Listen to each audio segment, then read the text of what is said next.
Hello and welcome back to Mate's Tottenham Blog and to our second pre-season watch-along of 2021. Again, I'm delighted to say I'm joined by the Irish Hotspur, Mr. David Harris, as Tottenham visit Colchester with a very strong lineup. But David, before we dive into that lineup, welcome back to the stream. How are you getting on today?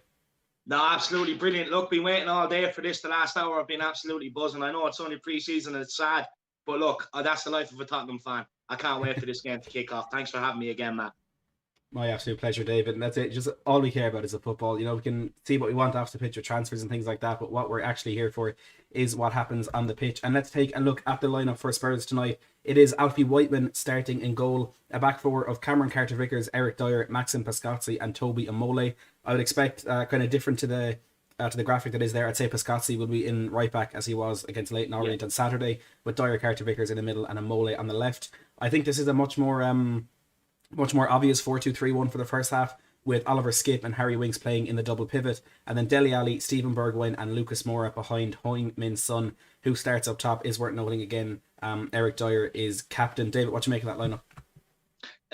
Look, Amole for Cisse. We were discussing before we came on. We thought that Cisse had probably done enough to start, but look, it's probably just having a look at him. With Skip, delighted that he's in there now in midfield today. It'd be great to see him.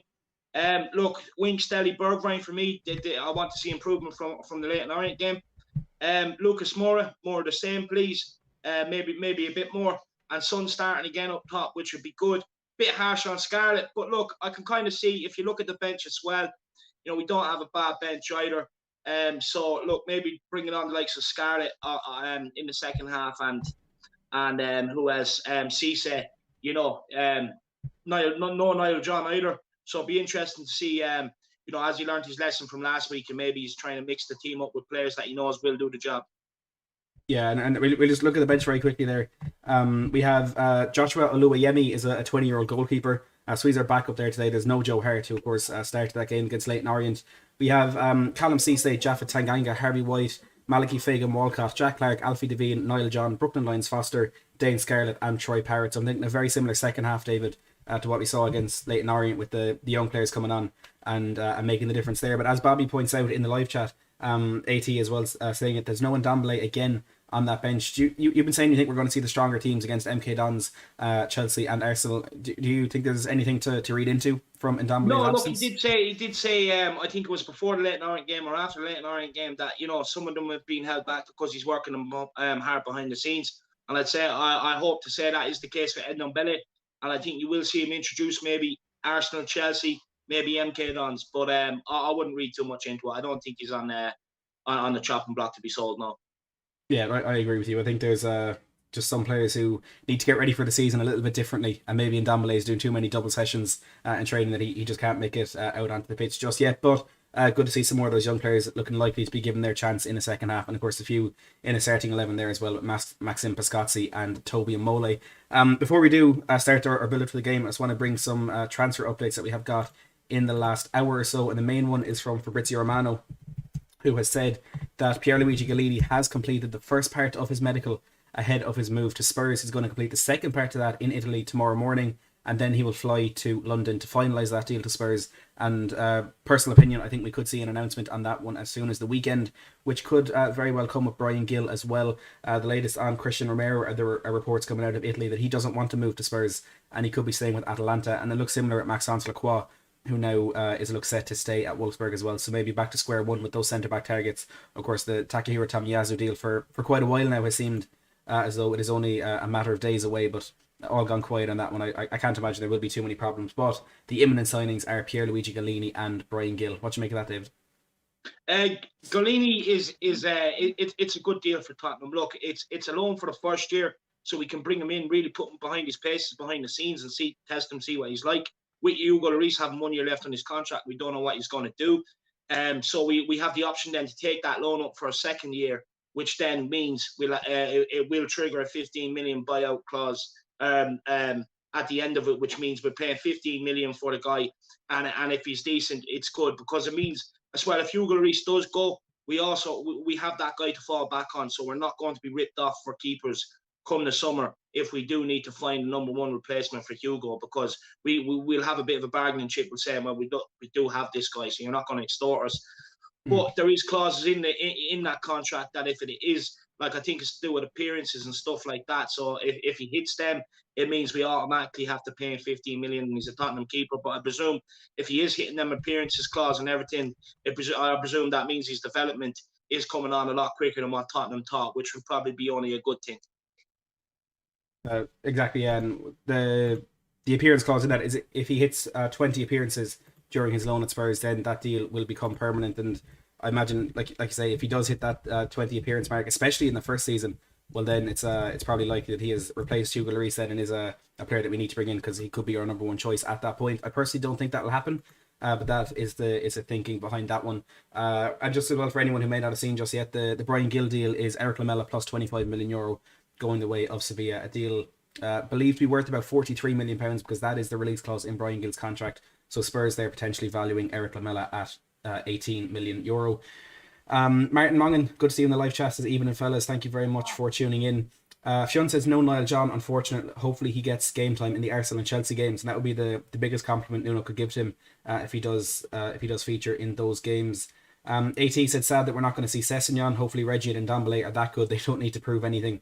I'd say Reguilon is Ndombele maybe has a bit more to prove. Callum Meehan says hello from Waterford. What players are you looking at the most during these preseason games? David, who have you got your eye on? By the way, I just want to say Waterford's a lovely place. Spent a bit of time down there in college. Great city to be from. Look, players, Dane Scarlett is definitely one. Skip is another one. Sessegnon, because I want to see if they can push the first team, add a bit of competition. Look, with Scarlett, I know people are going to say he's only 16, 17, but he's very, very highly rated in and amongst this first team. Apparently they all look out for him. Apparently he's like a sponge. He's very quiet, but he's like a sponge. He absorbs everything. And one thing I like is he's took upon himself to me. It looks like he's beefing up, which is good because Troy Parrott, Jack Clark hasn't clicked with them yet. Dane Scarlett hasn't had to be told. He's gone about his own way, which means he's looking after his own development, which is good. Sessegnon, I'd like to see what he has to offer. Can he push for competition with Reggie? Can he push for, he's a good player to come off the bench if someone wants to come off and have a rest. I know potentially, more or less, we're getting in Bryan Gill. Now, look, for me, I don't think you will see him come off the left if he does come to Tottenham. I think it's like what you were saying on my channel last night. It'd be more of an inverted winger coming off the right, using his left foot. But look, and Skip as well. I really want to see this guy. I have high hopes in. I like what I've seen from the cameo appearances under Pochettino. When Pochettino used to bring him on, he got stuck in. He's comfortable on the ball. Jose Mourinho has high praise for him. He's went out to Norwich. He's had an absolute incredible season. And I really want to see, can he sit in beside Højbjerg and really create, what we need back there, which is solidity. And as well, him and Højbjerg are decent on the ball. They do everything well. They get stuck in, which means you can throw someone like an Ndombele, a Lo Celso, a Dele Alli, even if you want to go that far, and allow them to have a free role. Because them two will just mop up the work rate, which means you can allow them to have a free role to find spaces to get on the ball and stuff like that. So Skip is one I'm really, really looking at this preseason. Yeah, Skip is, the excitement around him is absolutely massive. And my only concern with him being in the team is maybe he's just too similar of a player to Højbjerg. And Højbjerg was, of course, the kind of enforcer in the middle of the park and played a very defensive game last season. Whereas Oliver Skip with Norwich kind of showed he could be a bit more progressive, and he was a holding midfielder, but he got forward a lot with them last season. And now we've seen Højbjerg doing the same thing for Denmark. So I just wonder, are their traits too similar that they could play together? But I hope not, because they're two very, very exciting players and ones that will absolutely fight for the badge. What I will say on that quickly is, Matty, is like, look, when I was playing centre midfield, we were always taught one sits, one goes, communicate between each other who does that. And they can communicate that easy enough between themselves.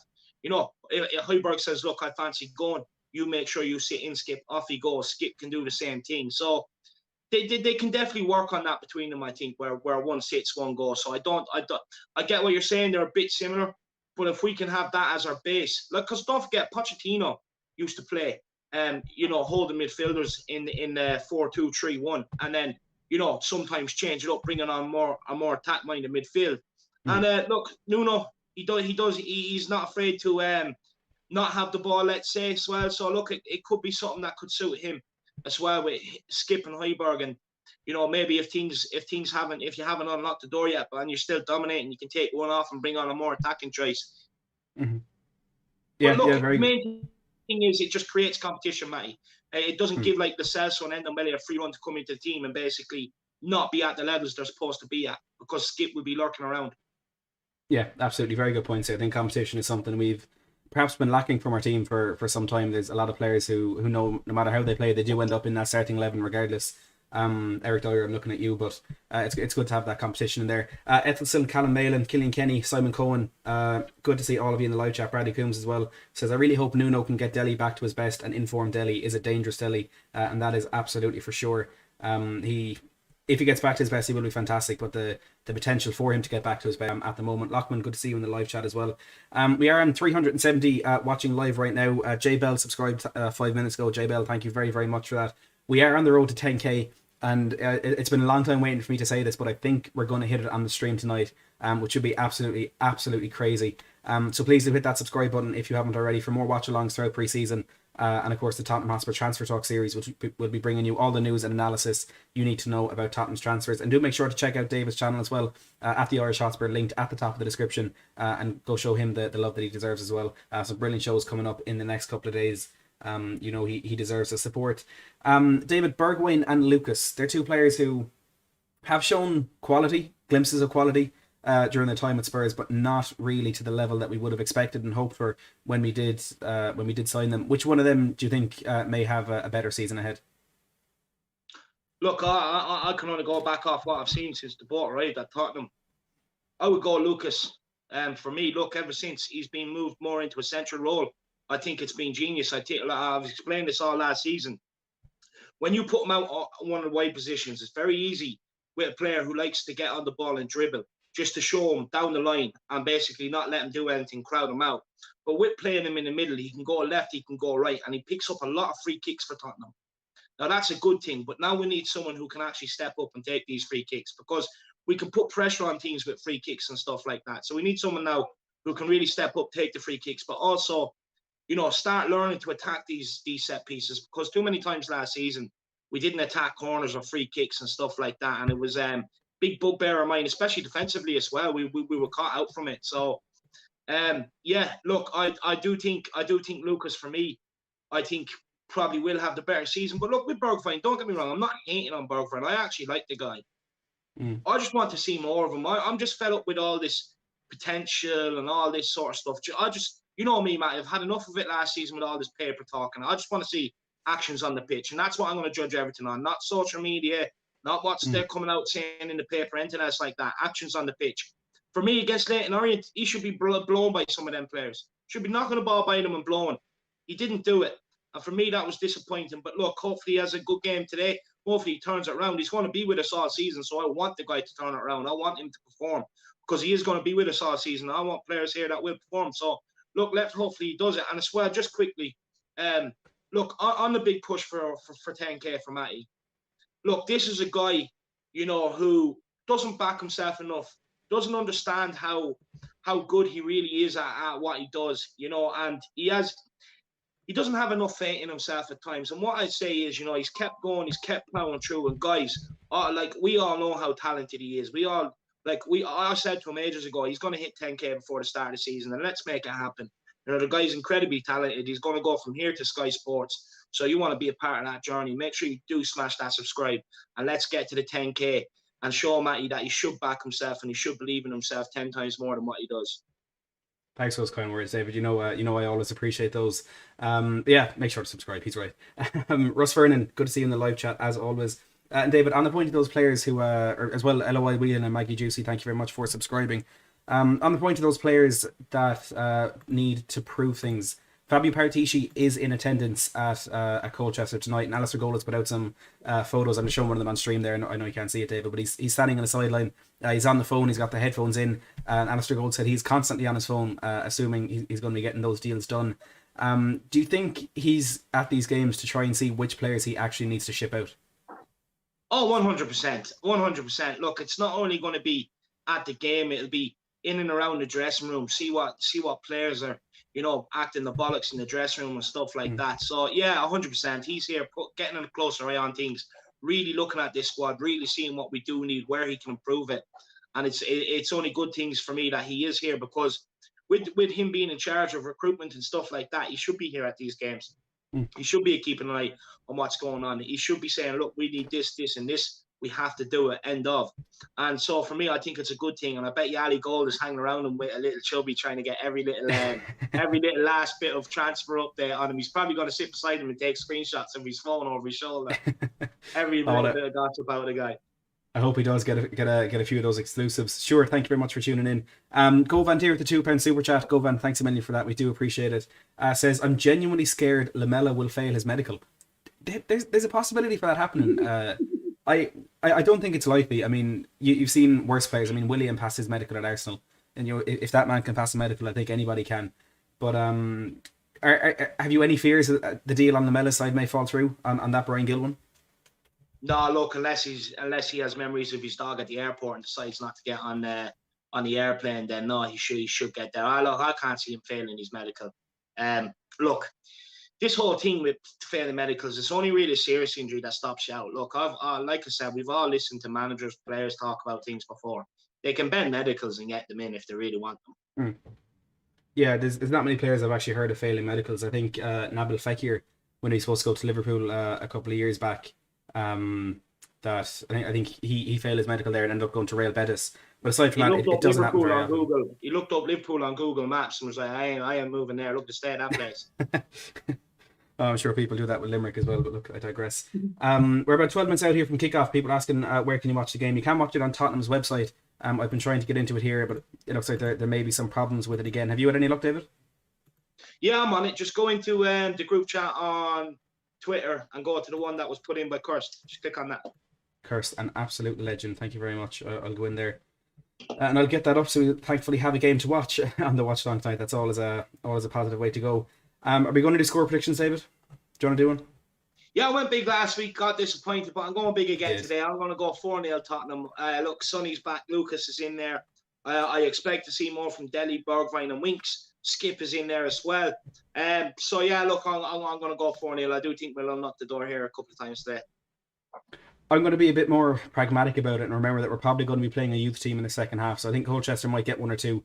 And I doubt we're going to run away with it in the first half. So I'll go for a 2-1 win for Spurs. Just hoping to get those that victory in the bag ahead of whatever preseason games are coming up next. But I think we need to start getting those 3 points in these ones just to put a bit of fear into Chelsea and Arsenal before we end up playing them in preseason, because that's what we need to do. Everyone, make sure to put your score predictions in the live chat as well. I'll take a quick run through those before we do get into the game itself. There's 460 people watching live right now, which is absolutely crazy. So please do hit that like button as well. Eamon says, as long as they don't put Lamella on an exercise bike, he should pass his medical. Ethelson says, Coco was a lot lower down the list of players I thought we should sell. Still the same for me. At least Eric Lamella is all heart. 100% played his heart out for Tottenham. And I agree with you on that, Ethelson, for sure. Martin says, MUTV and Rams TV both died for 20 minutes during the Man United versus Derby game. It's shambolic.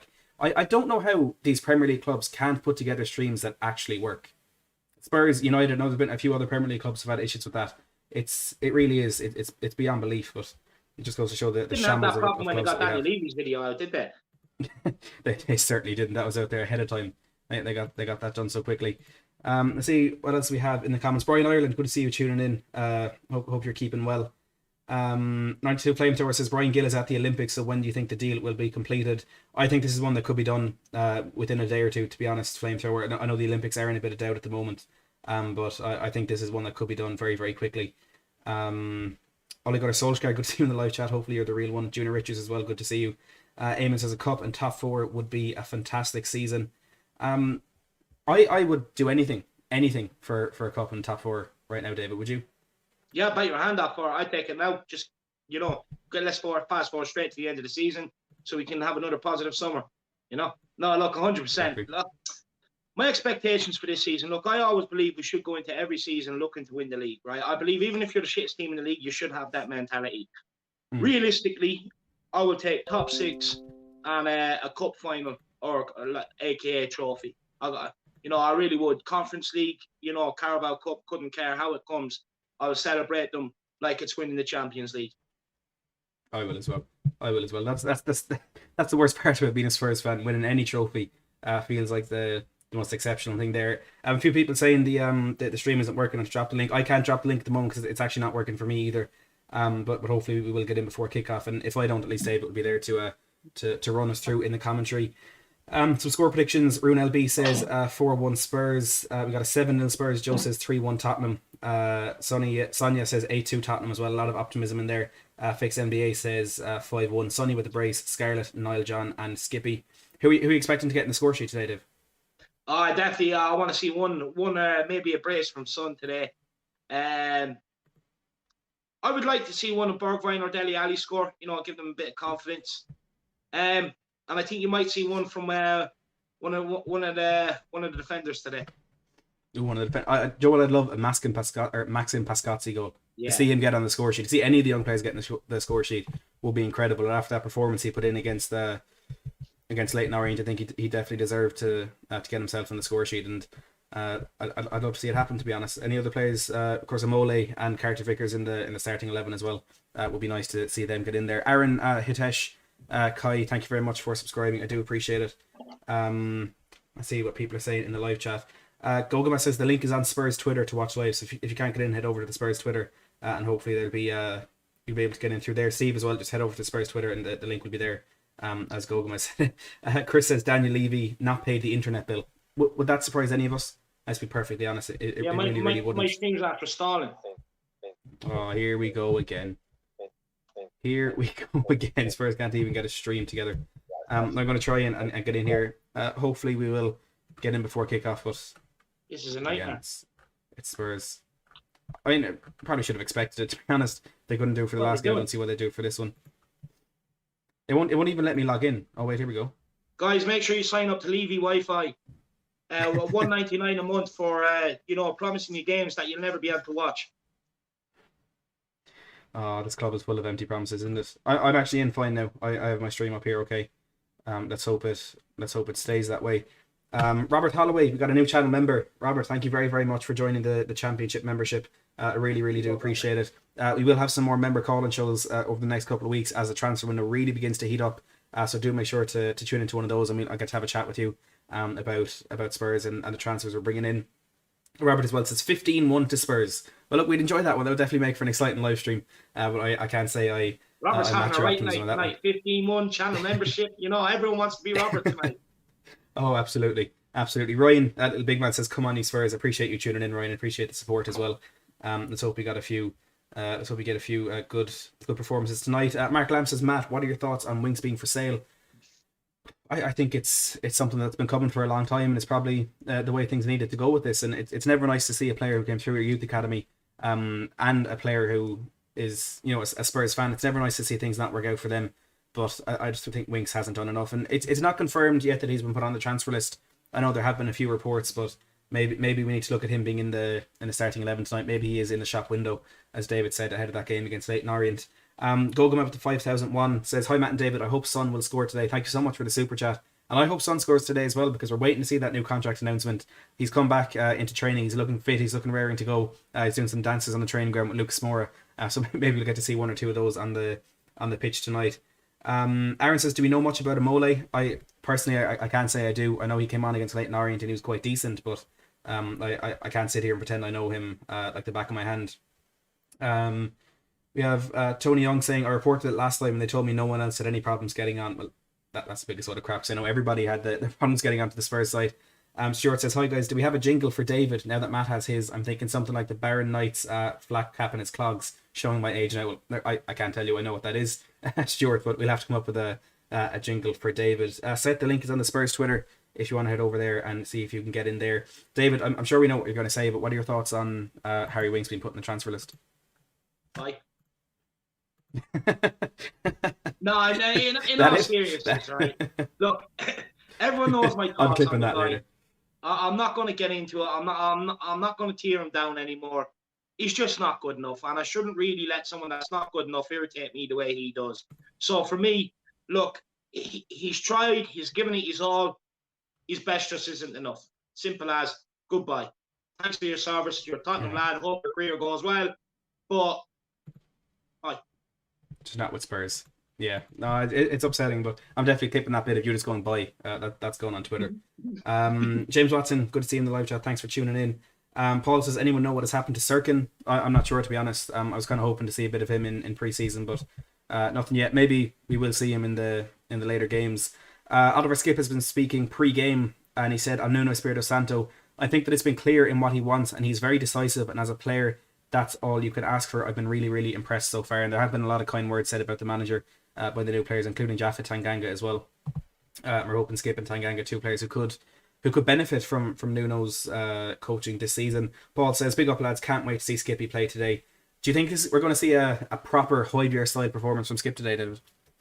Yeah, I think so. Look, I don't think he's going to have this excuse or of just pre-season, the first few games are about being getting fit.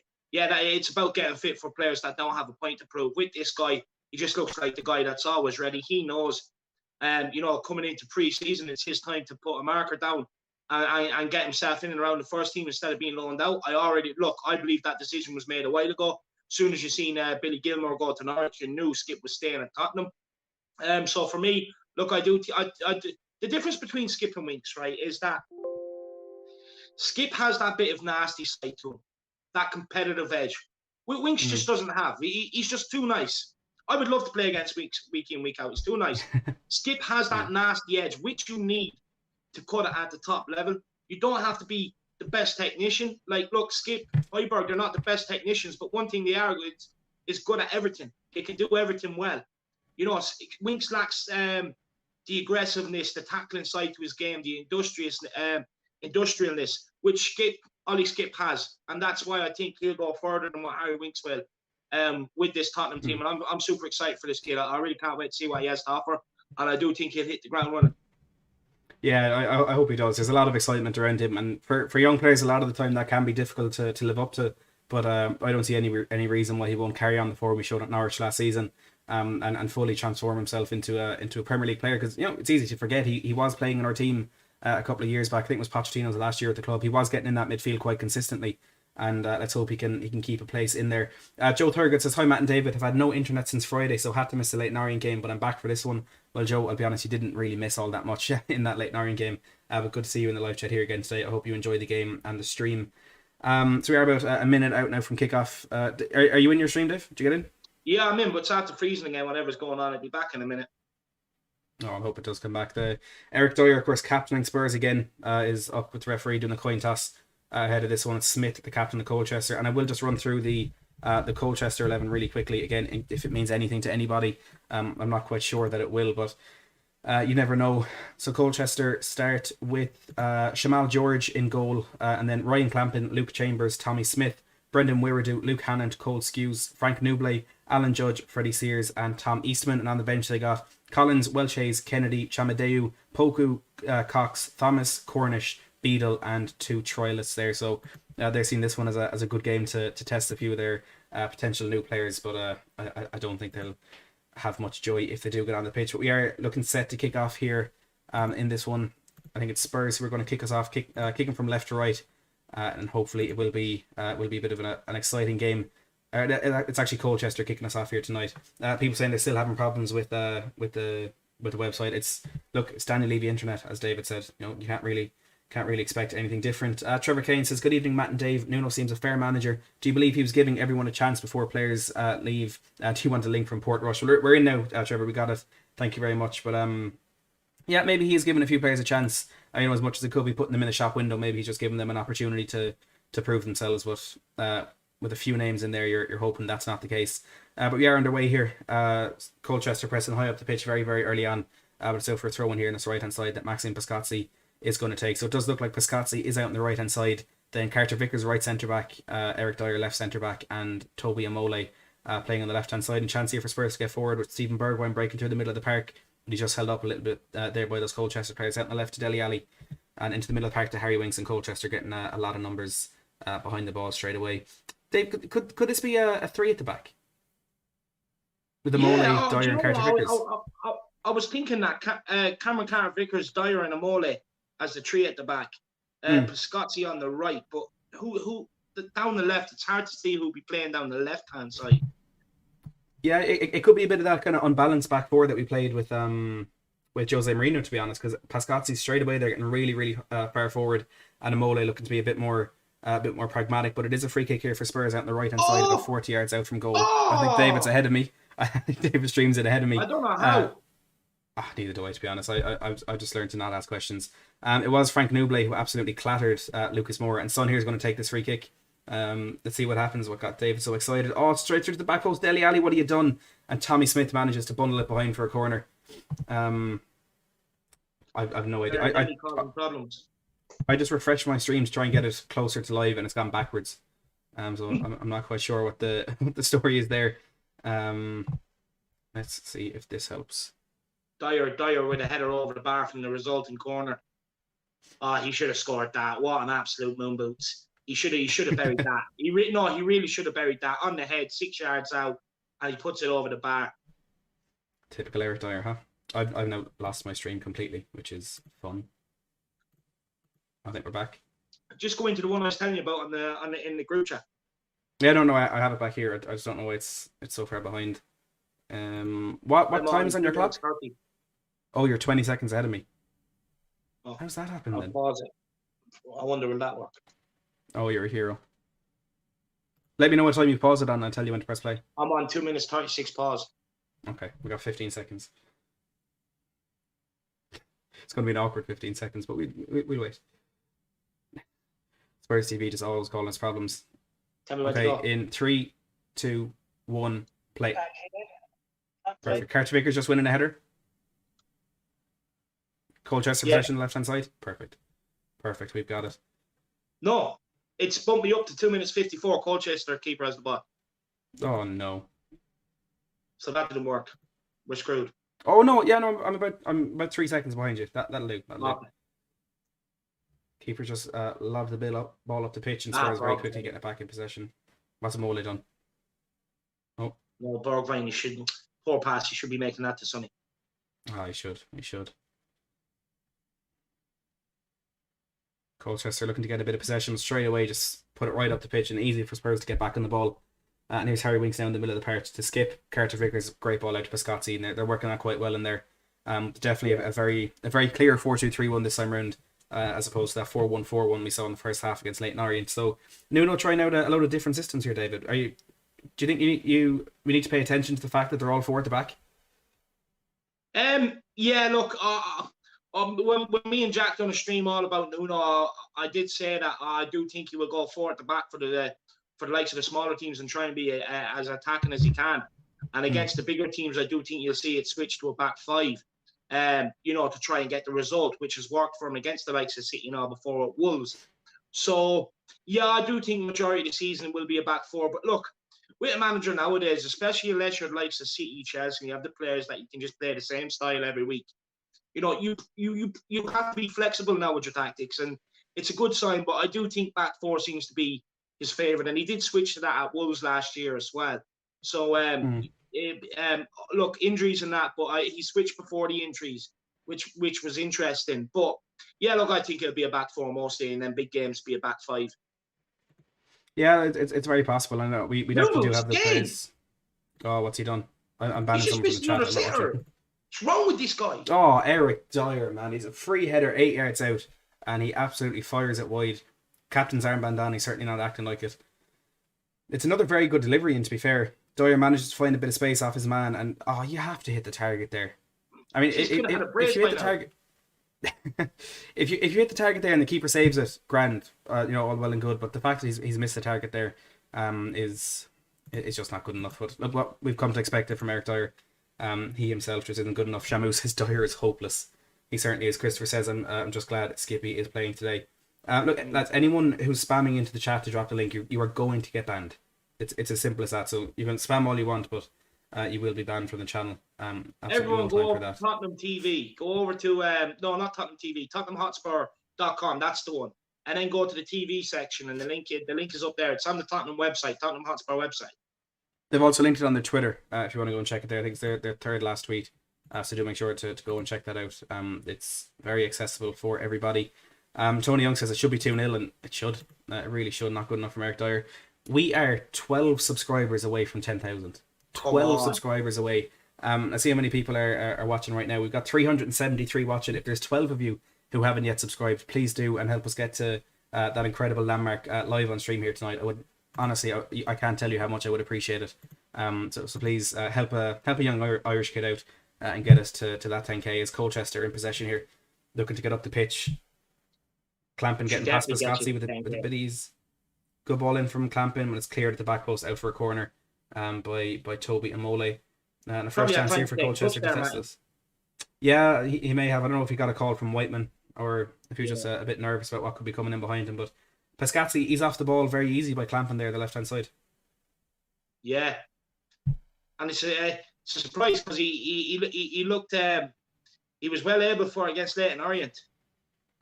He was. Corner comes in, headed away by Eric Dyer. Oh, my Lord. It's back in. Dele Alli with a terrible header out to Frank Nouble. Takes it down to his left foot, and Tommy Smith's supporting him on the right hand side. He gets past Alli's if there's no one there. No way. Oh, he fires it over the bar. I saw your head in your hands and I thought he'd scored. Oh, how's he turning Alli and Bergwijn like that? Too easy. 2 players in one move. This guy's a failed West Ham product. Nouble also failed at Plymouth last season.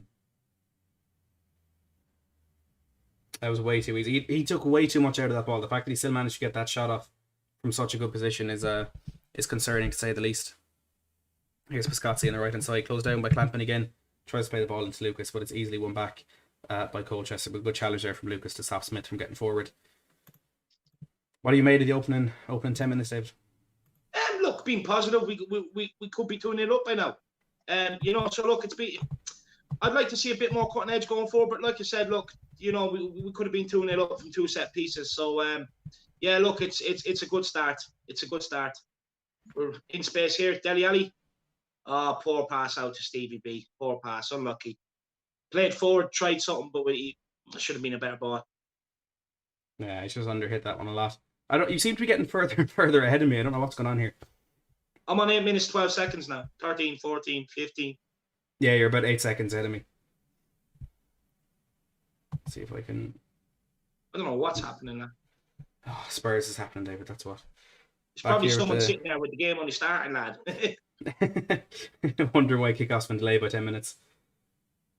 Chance here for Colchester to get forward. Nouble's in a lot of space in the middle, but Piscozzi covers the run very well.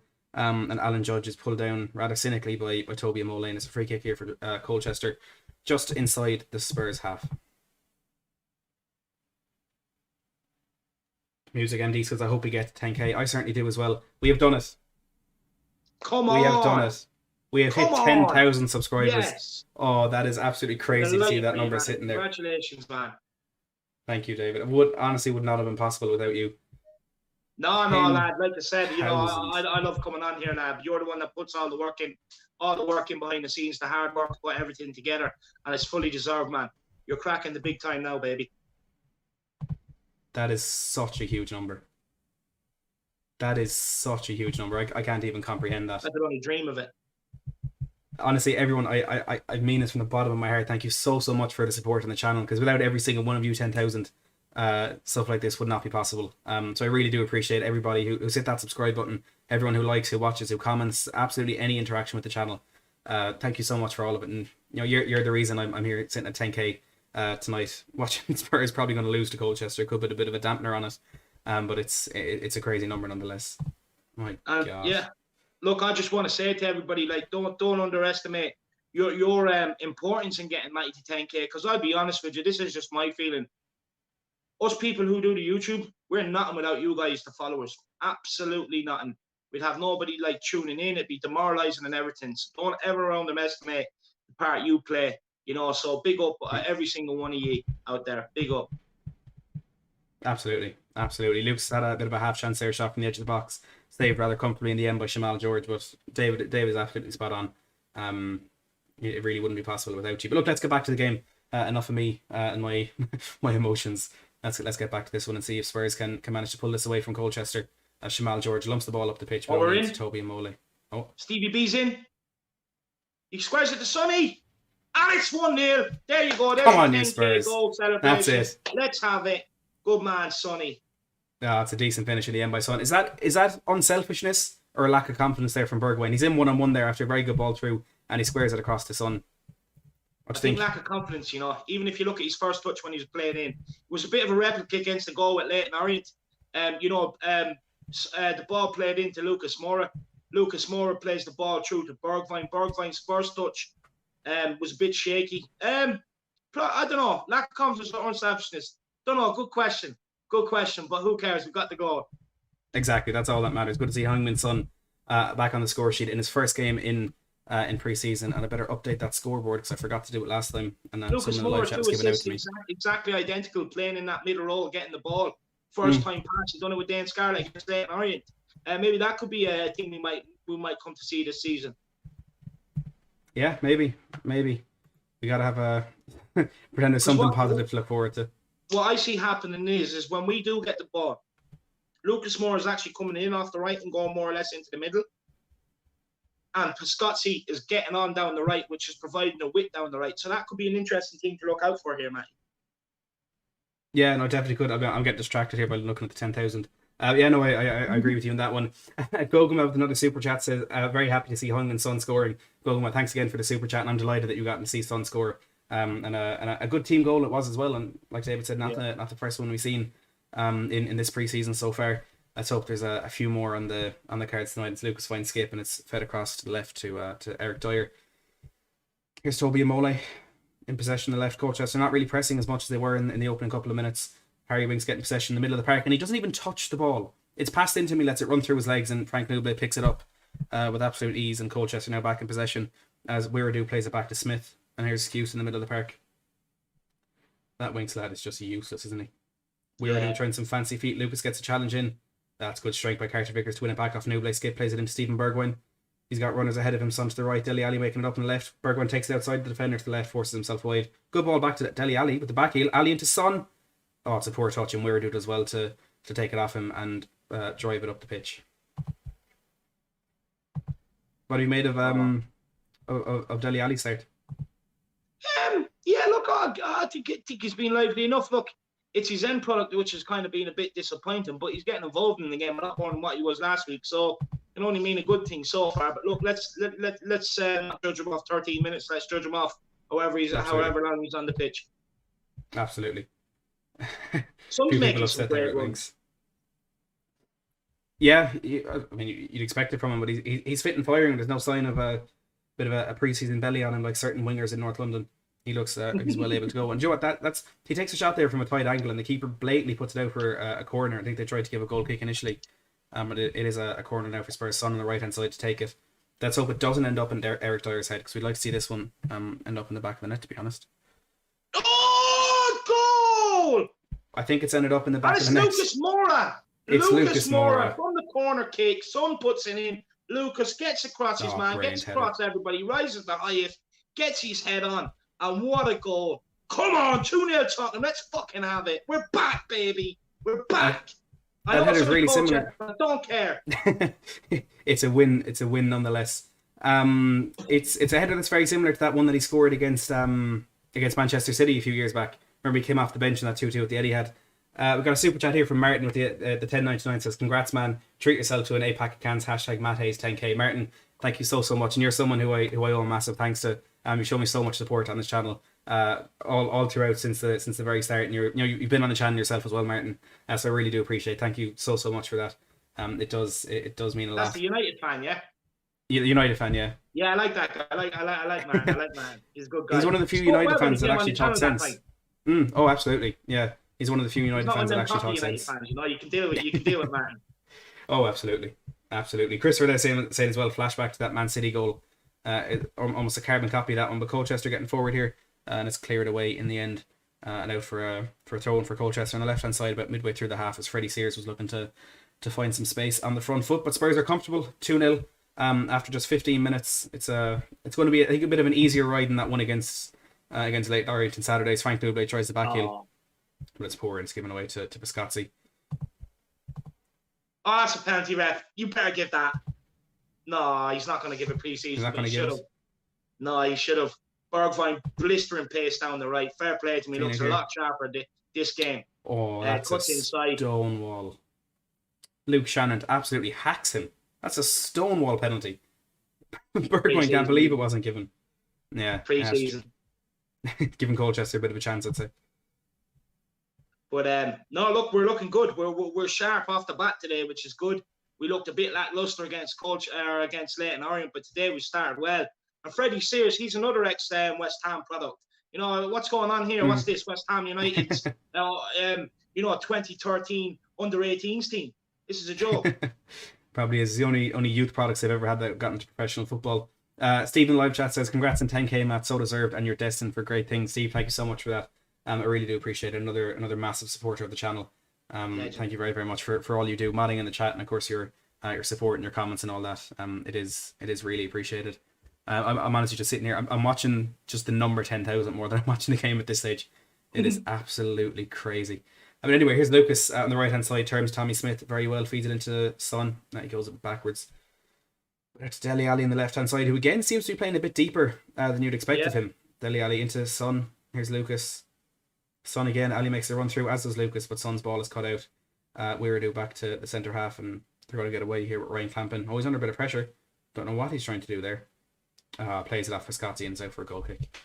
Did you see Lucas in and around the middle again? He keeps drifting in from the right-hand side to the middle and allowing Pascozzi to fill up that right, a bit like what Mourinho was doing, where he let our right back bomb forward a lot of the time. So, yeah, that's an interesting tactic because we've got 2 goals off that. One against Leyton Orient and one today. Exact same thing. Lucas Moore comes in off the right, picks up a nice little space in the middle, ball into him, first time pass straight through, and we've scored off it. So, yeah, Lucas, it could be a little thing maybe to look out for this season with him just dropping in there. Absolutely, 100%. Maybe that's a bit of a sign that Brian Gill won't be going straight into our first team if we are working on this. What's he done? Take a bow. Watch this for a 40-yard pass, man. Straight onto the boot of Bergwijn. Oh, Oliver Skip, stop it. Nice. Stop it. Let's see what Bergwijn can do with here coming in for the left-hand side. It's blocked by Luke Chambers. Oh, what a ball by Oliver Skip. What a ball. Dele Alli winning the ball back high off the pitch. Moving into the box here. What can he do? Feeds it to Son, but it's cut out by the defender, and Shamal George not taking any risk, just hoofing that one out for a throw-in. But Spurs not letting up here at all. They're pushing as hard as they can to get that third. And maybe that fourth, maybe the fifth, maybe the 15-1 that Robert put in the live chat a while ago isn't the most far-fetched thing. We've got a few super chats here. James Watson with the $14 says, congrats on 10k, Matt. David is next. Thank you very much, James. And yes, David is next to 10k. I have decided David is the next to 10k. So please, everyone, link at the top of the description. Go over and subscribe to David's channel and come back here for the rest of the watch along. Spurs sake as well with the super chat with the $2 says, Matty Hayes, congrats, my man. Thank you so much for that. I really do appreciate it. Everybody, I really, really do appreciate all the support and the kind words and the super chats. It does mean a lot.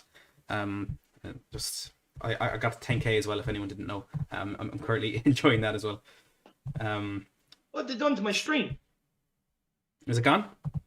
Yeah, it's just gone black. Levy.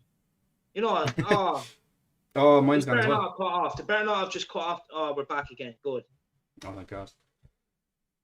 Mine's probably come back in a second. I have to ring Brian Davey and get him over there. You know, go and do a Levy here with this shit. Okay, mine's back now as well. With Carter Vickers. Harry Winks, good ball forward into Lucas, who touches it back towards Oliver Skip. Under a bit of pressure from Frank Nublet. And look, Nublet would knock any man off the ball, so I don't know anything against Skip for that. But he wins the free kick there. Harry Winks going in strong. Oh, he is. He was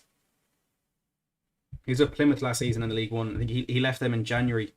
I think he went to Southend, I think, and then moved on to Colchester in the summer. Or he could have been at Colchester from January, to be honest. But he's a decent player. I was surprised when Plymouth did let him go. He went on loan to Colchester in January, then joined them permanently in the summer. Yeah, surprised they let him go though. He's a decent player, and he's an absolute unit as well. Oh, well defended. Let's see what happens here, Alan Judge. We got away with one there. Freddie Sears, ex-West Ham reject, couldn't do anything with it. Love it. That is good defending. Pascozzi there flying up at Weirdo as well, winning that goal kick. Oh no, it's a corner.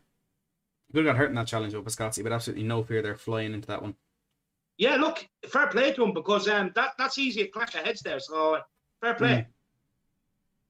Good defending with Oliver Skip in there as well with the good defending as well. But here's a corner. I'm getting pissed off with Ali's misplaced passes right now. He needs to wake up a little bit. He's getting involved in the game, but his final ball has been shit. No different there, really, from what we saw last season. Just wake up a little, man. Act interested. Make sure your passes. Then he scored there. You know what I mean? He needs to wake up. He needs to realise them little things affect us. Yeah, the chance there for Colchester. Freddie Sears put the ball into the back post and it was headed down by Frank Nouble towards Alan Judge, who took a really smart touch on his right foot to get past Harry Winks. Then with his left foot fired it high and wide. First kind of sniff at goal there for Colchester. What league are Colchester in, Matt? League 2. So this is the type of team Arsenal should be playing. Leyton Orient League 1, aren't they? No, they're League 2 as well. Oh, League 2. Yeah. Ah. MK Dons will be League 1 then. He saw shit at finishing. Your stream is even further ahead of mine again. I really don't know how that's happening. Can't be. I'm on 22 minutes. Yeah, I think I'm about 10 seconds behind. God. Oh, Lord. Who that Colchester player is shit at finishing. I was actually just looking at his stats there. He scored 1 goal for Plymouth in 24 games and didn't score any for Colchester in 20 games last season. Like, you know, he's bet 2 Spurs players and fired one off, and then he's been clean through with raw pace. He just can't finish. He can't. He's like Moussa Sissoko in a way, isn't he? He's Colchester's version of Moussa Sissoko. He is. He tries his best, but not always. Doesn't always work out for him. I have to say, Bergwijn's been looking a bit lively today, Matt. Yeah, he has. He's been getting on the ball a bit more than he did against Leyton Orient for sure. Because I know we were a bit frustrated during that game that he wasn't really getting involved. He looked a bit kind of reluctant to get in possession, to drive at men, but he's doing the opposite here. He's getting very much involved. Fen, good to see you in the live chat. Fen from Everything Football says, mate, what an achievement. Enjoy it. I absolutely will, Fen. Thank you so much for the support on the channel and for your kind words as well. Fen, an absolute legend. I can't wait to get him back on the member call and shows. Good to see him back. Absolutely. Here's Pascazzi down the right hand side. Into Son.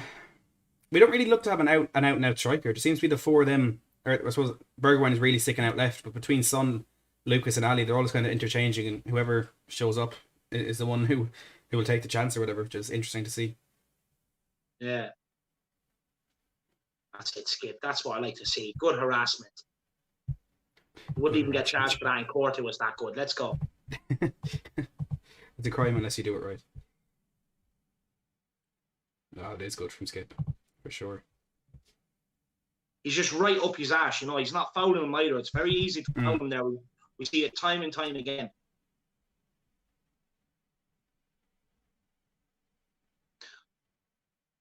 This is why he's being sold. Oh, I can't wait to see this. What's he done? He literally just called for the player to come to him looking for the ball and then turns backwards and passes it. And I don't even need to know to say who I'm on about. And everyone knows. As soon as I said turn backwards, they know. Do you know what? As soon as you said, "Oh, what's he done?" I knew you were talking about Winks. I honestly, I actually knew you were talking about Winks. He plays the ball there to Oliver Skip, who's actually playing quite advanced here. Out to the right hand side to Pascazzi. What can he do? Ships it into Skip. Drives it across the face of goal and it's cleared away. I think that's by Eastman. Lucas misses his touch and here's Frank Nouble. Oh, good tracking back there from Lucas to get the tackle in. And that's out for a throw in for Colchester. Like the second point this guy's shin pad has fallen off. What's going on with this guy? Thanks a million, Jack. Ryan's a bit of an odd wording there, yeah. You get used to that, Ryan, don't worry. Ben there says, just got in from work. Who scored? It was Heungman, Son, and Lucas Moura with the goals. Son assisting the second one as well. Two decent goals, good in their own right. But Spurs lead 2-0. I suppose that's the key thing. I have to say, Ollie Skip's getting into the game very nicely. He is for sure. Oh, referee. Oh, no, good challenge, actually. Well, that was a great challenge from the Colchester player and Lucas Moore there. I thought he completely missed the ball. He didn't. He took the ball. Great challenge. Oh, that is a fantastic challenge by Weirdo. Look, guys, as well, since Matt has reached 10k, let's see if you can get me to 3.5k. I know it's a big ask. I'm about 150 off, but if anyone can do it, it's the Matt Pack. Absolutely. There's a power in this community. I'll tell you that for nothing. Definitely is, lad. We're also on 178 likes. If you want to get that up to 200 with the 290 that are watching live now, that would be greatly appreciated. help push the stream out to more and more people and get more and more people in the community. You know, that's what we want last to do. season we were delighted getting 150 ending. Now we're getting over that already. You know, it's insane, lad. The growth is insane. It is. Oh, it is. Let's hope Tottenham grow with it.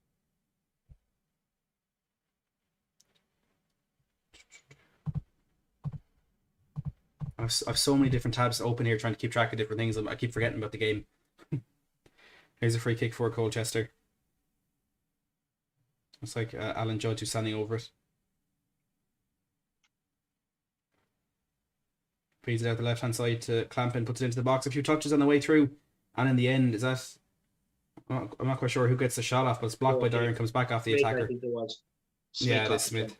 Yeah, and it's back off Smith for a goal kick. Lovely. Oh, it's Chambers actually. Chambers, yeah. They did 2 minutes Smith for some reason.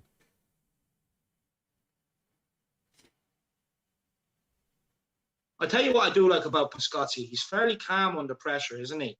Like even there, just that little header, you know, back inside to one of our own players. He didn't just get his head on it. He just a cushioned header straight into one of our players. It's brilliant to see. Maybe we don't need to sign a replacement for Doherty nor here. Just put Pascozzi right in there. And it's even more impressive to remember he is a centre back. I don't know what he's doing out there, how it's working, but good play by Dele Alli there.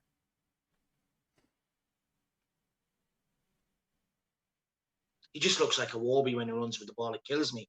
Same hairstyle. Yeah. I don't know what that little green bit in the hair is. It's questionable. He must like that rapper, that Takeshi guy. Do you know that guy with all the mad hair colours? Oh, yeah. Must be taking inspiration from him. Look, he can do whatever he wants with his hair, as long as he's playing well on the pitch. I couldn't care less. Yeah.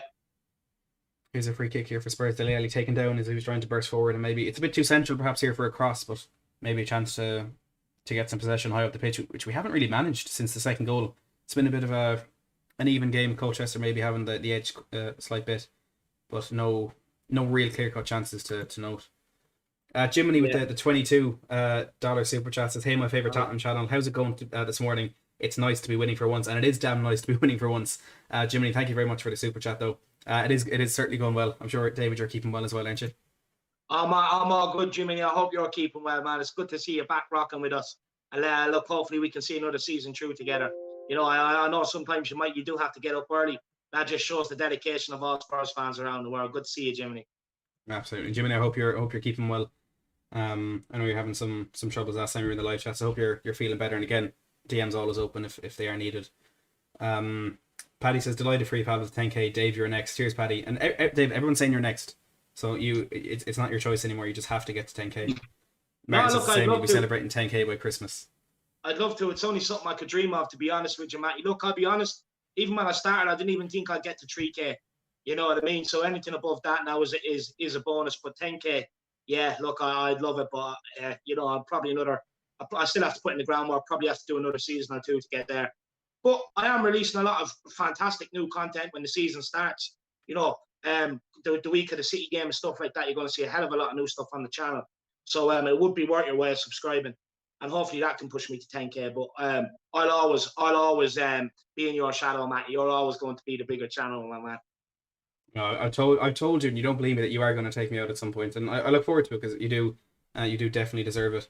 But look, you never know what's going to happen. So I ended the season on, it was 6,500 I had during that last game, and it just took off really. We do have to thank Daniel Levy for messing up that manager thing so much. There was just different breaking news every single day that really helped. But yeah, no, you never know what's going to happen. I know it is going to happen eventually for you, Dave.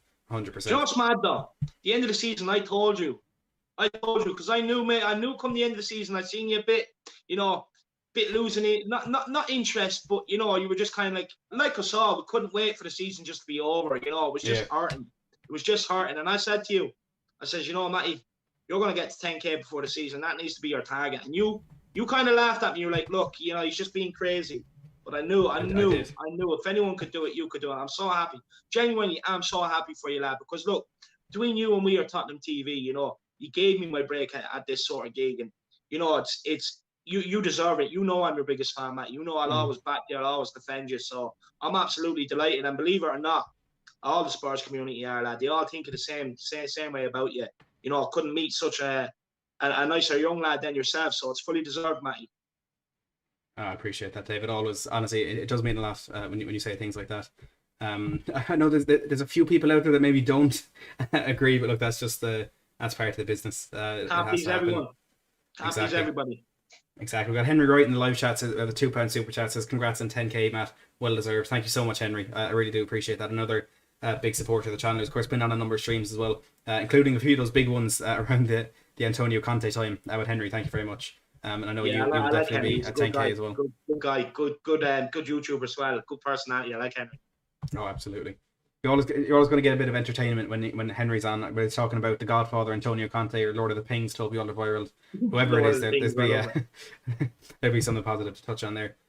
Guys, we're on 191 likes. Let's get that up to 200 as quickly as we can. And hopefully then Spurs will score a third goal in this first half to thank us. Yeah, Dele Alli lives in possession there. We went 2 up. It has, hasn't it?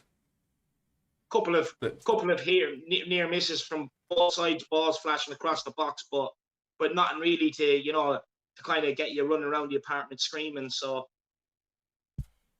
they don't want to spoil us. They want to save the best till the season starts. Oh my God. This guy. Is it 2-1? You're going to see it.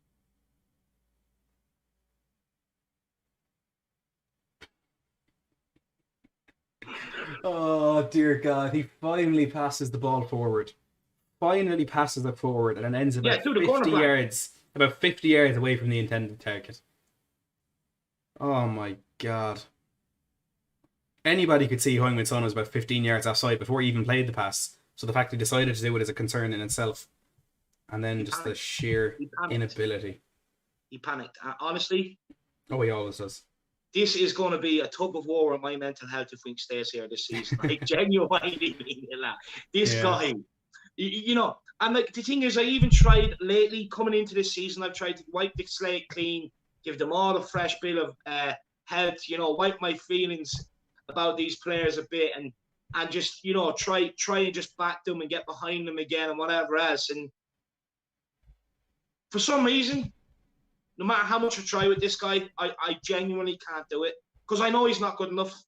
I know, and this other idiot too.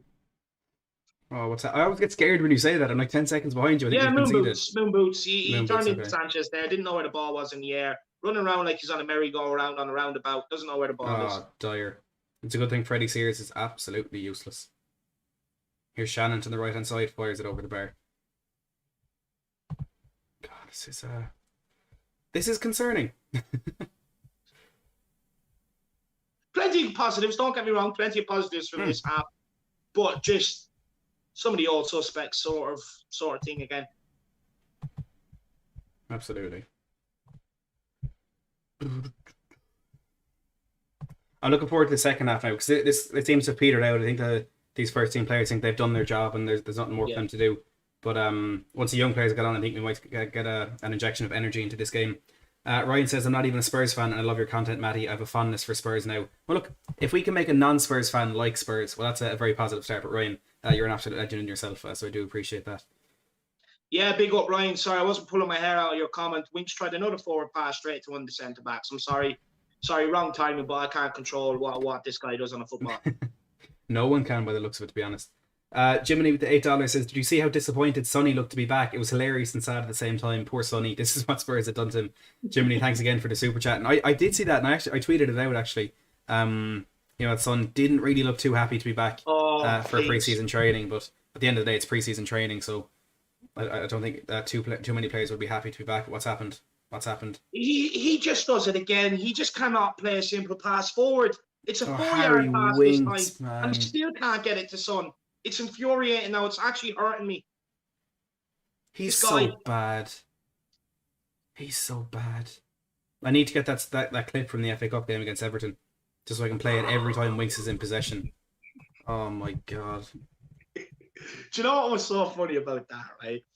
It was like, because you always try, like, look, with me, when it comes to players, I adore the good players to the cow come home. But when it's the crap players, I have no time for it, right? Whereas you You will always try to look for the positive in the players, which I admire. I admire it. But when you made that noise, when Harry Winks took that shot, that was a comment. That was literally when you realised you were like, no, honestly, I can't do it anymore. I can't make excuses for him.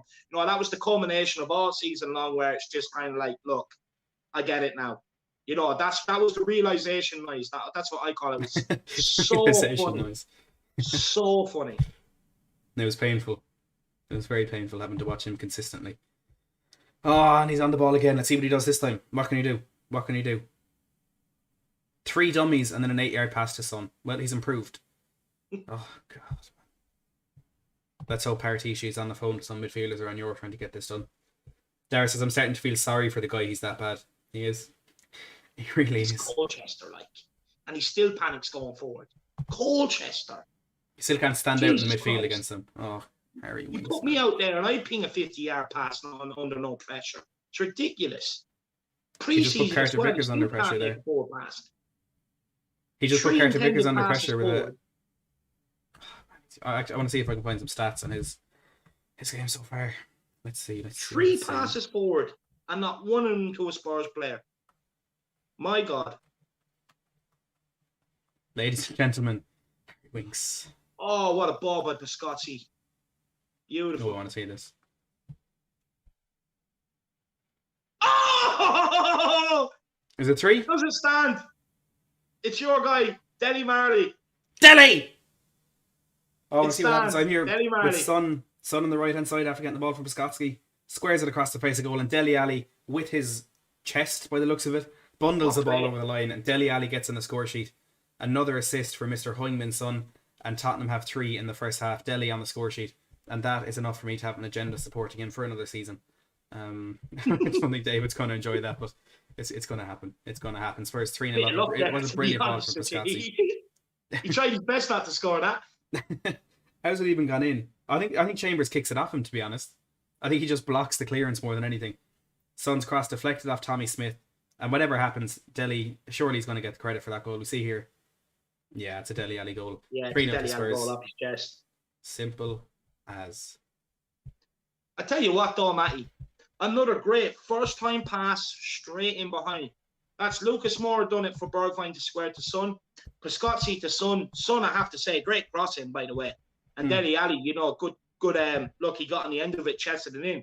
So, this first-time passing is paying off for us. Putting it out wide and getting Son to make a run and getting it in behind. It's a good football. Good football, I have to say. It is. It's very different to what we saw last season in a very positive way. Let's hope they keep that going when the season does start against Manchester City on the 15th of August. And this is usually where I'd say let's get to 10k before the season starts, but I can't do that anymore. So I have to think of a new catchphrase for that. People are getting annoyed because I've tweeted saying that Harry Winks is useless.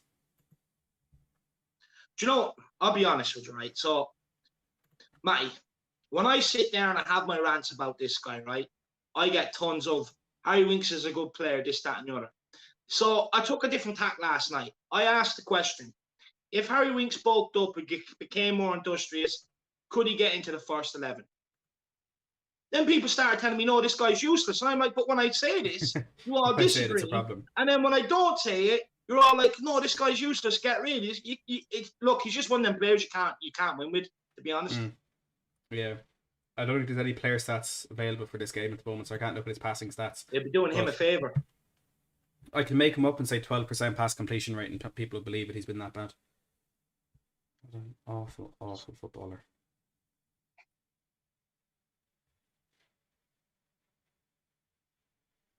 Do you know what? I was just thinking there. It'd be a shame that Dele Alli doesn't get it'd be a shame if Dele Alli doesn't get like 60 minutes here, because off the back of the goal now, it is 5 minutes till half time. It'd be nice to see him get 10, 15 minutes after half time and, see if he can be a bit more confident in that. And look, again here, he's dropping deep, he's picking up the ball, he's telling players to pass it forward and get out of there. And look, this could be a feature that we might see with Dele Alli, that he could end up playing a deeper role. And to be honest with you, it's the stage of the career he's at. He looks like he could end up taking what the Kane role was. You know what I mean? Where you can kind of keep Kane up top and keep him up where he should be. So it'll be interesting to see if he could do it, because he does have to adapt his game to get into a new manager's team. It's just the way it is. He's not one of the main players at the club anymore. And he's not doing too bad today, to be fair. Look, a couple of misplaced passes in the final third, but he's looking a lot more lively. So, good on Dele Alli so far. I never thought I'd see the day where you'd be defending and praising Dele Alli like that, but I absolutely love it. Don't get me wrong, Matty. I absolutely don't. Look, I love Dele Alli. I loved him, right? But what's really annoyed me is I just want the guy to concentrate on his football. That's it.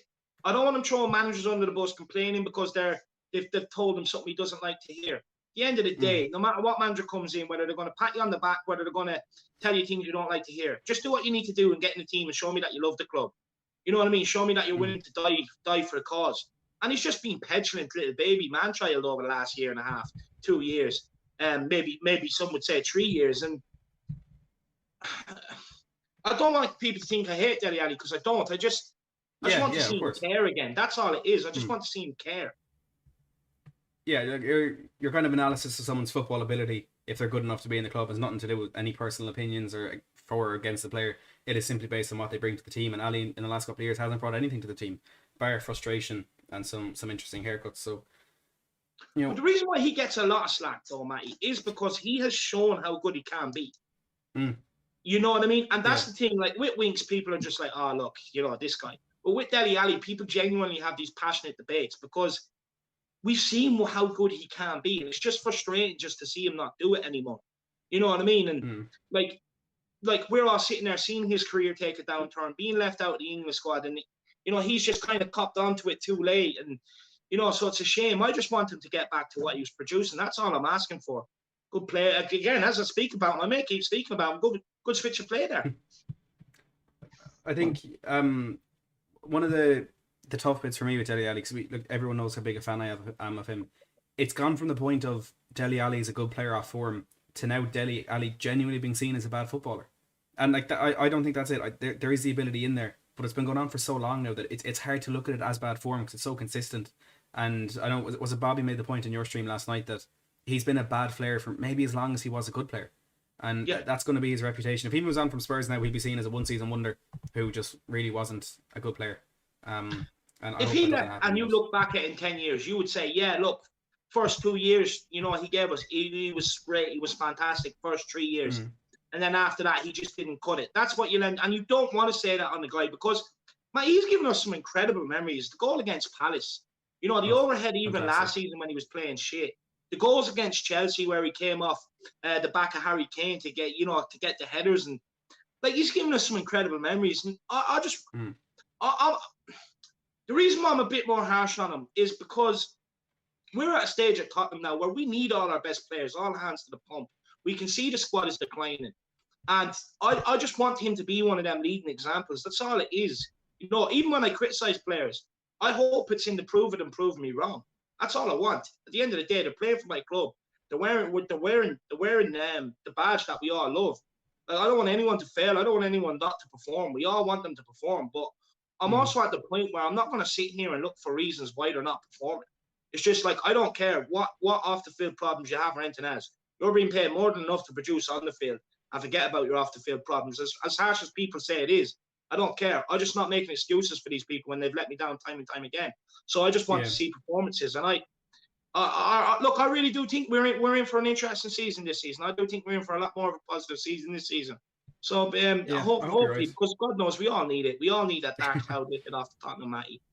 We certainly do. And I missed a super chat there from Jiminy. I apologise for that, but Steve, thanks for bringing it to my attention.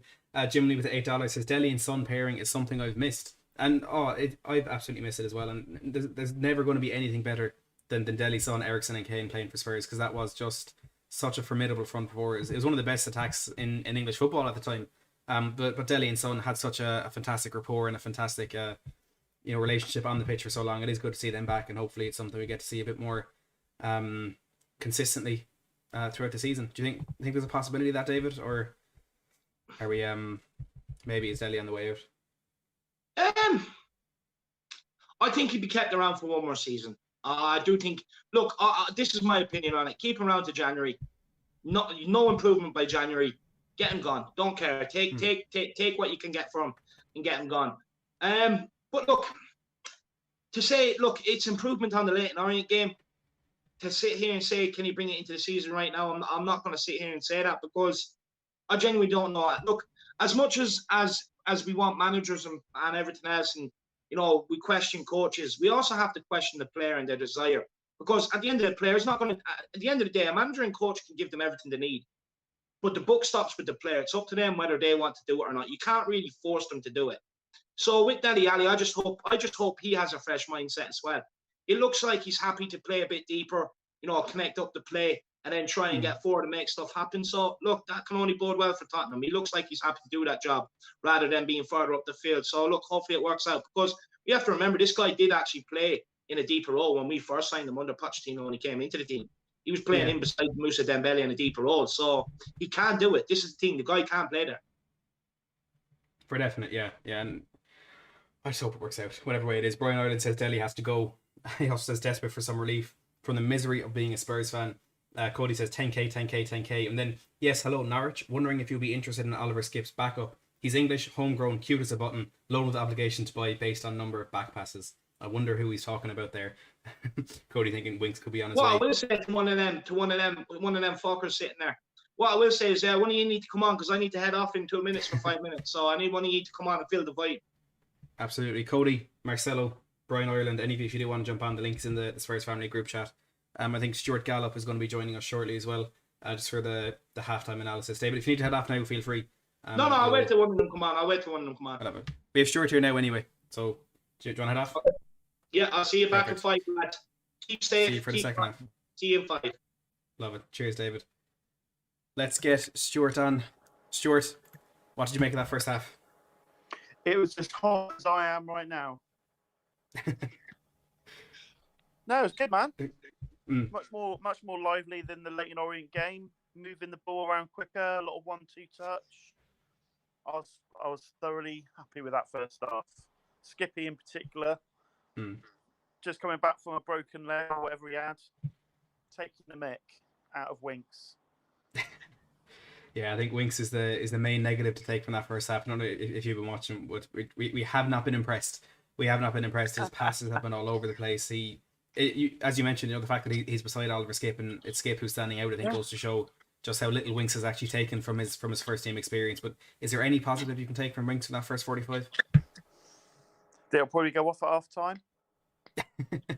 Hopefully after the summer as well. Honestly, I mean, the thing about the position he's playing tonight is that he's playing in the position that Højbjerg will be playing in. So he's sort of holding in that central position in front of the back four. But even then, when he's receiving the ball, he's always receiving the ball like with his back to their goal. So he's always having to turn, look to the pitch, and then try and do something. Where Skipp plays almost on a half turn. So he's already thinking about where he's going to pass the ball. And that's the huge difference between those players. And even Højbjerg doesn't play like that. Højbjerg's always looking around what he's going to do with the ball. Because that's why you notice with Winks, he'll take the ball in and 9 times out of 10, it'll go back where it came from. Because he doesn't have time to do anything with it once he gets it. So him and Dyer aren't doing themselves any favours in front of Paratici tonight at all. So certainly not. I said it to David at the start of the stream. Is Paratici there maybe to keep an eye on a few players that he could be getting rid of, and he's been looking very busy on his phone. So maybe he's sorting out some deals that could potentially be coming in. On Dele Alli, he of course got in the score sheet tonight. It hasn't been his best performance, but he's looked a bit lively. He's getting on the ball. He's bringing some passes. Do you think there's a place in our team for Dele this season? I don't think he'll be going anywhere. So I think he will have a place in the squad. It's just whether he's got it in him, like we've been saying for a couple of seasons now, to step up and get back to where he was. He did a couple of the typical Dele things tonight where he's got muscled off the ball really easily. He's tried to do a flick that didn't come off. It's all those little things again, and it's sort of like he just needs to go back to basics. I think just get the ball, pass it how he used to, and just do what you did. Just do what you did to be a success at the start. I mean, I think he's just lost his way so much. But I don't know. I can't. He's not going to get sold. So we just got to try and get him back to some kind of decent form. And unfortunately, the only way that happens with Dele is with lots of game time. He's not someone who can just come in, do something, and then go again for a couple of games. He has to be consistent in the team to actually do anything, I think. Yeah. The one positive you can take from it is if he does find that form, there's no doubt there's incredible talent in there. Because he showed that during his first couple of seasons at the club. If we can get him back to where he can be, the sky really is the limit for him. Lucas Moura, another player who's playing well today. I think he's you enjoying that? Lucas is brilliant. He's just doing what he always does. He works hard. He's always positive on the ball. He's making things happen. He's great. And I think Nuno's going to love Moura because he loves hard-working players, and I think that will work really well. I think Bergwijn's been a little bit unlucky, and you can just see the lack of confidence in his game, because when he broke through, which that interplay to create that chance was amazing, and then you think, oh, he's clear through, he's going to go bang it in, and he squares it to Son. A confident attacking player would just have taken that goal. He just doesn't want to even attempt to have the goal in case it doesn't happen. So he just needs to get some confidence back, because you can see it oozing out of him, the lack of it at the moment. Yeah. So again, with Hill, however you want to pronounce it, coming in, does that put a bit of pressure on him to start stepping up again, or is he going to go? Don't know. Who knows? Yeah, and I made that point today, but when the goal went in, was it unselfishness from Bergwijn, or was it just a sheer lack of confidence? And I remember that the first thing that came to mind is when West Brom won 5-2 at Stamford Bridge earlier in the season.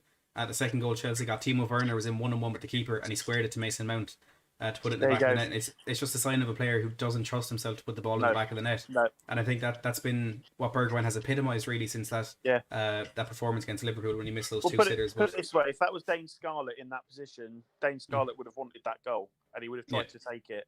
And that's the difference, I think, at the minute. We've got to try and get that back into his game, because when you look at how he was at PSV, he's a totally different player at the moment. And again, the in and out and inconsistency in his time in the squad is the worst thing that can happen to a player like that. Some players can handle it and others can't, and I think that's the difference between that, the good player and the world class player. But unfortunately, we just need these guys to just get their confidence back, because it's not far away. We know the talent's there.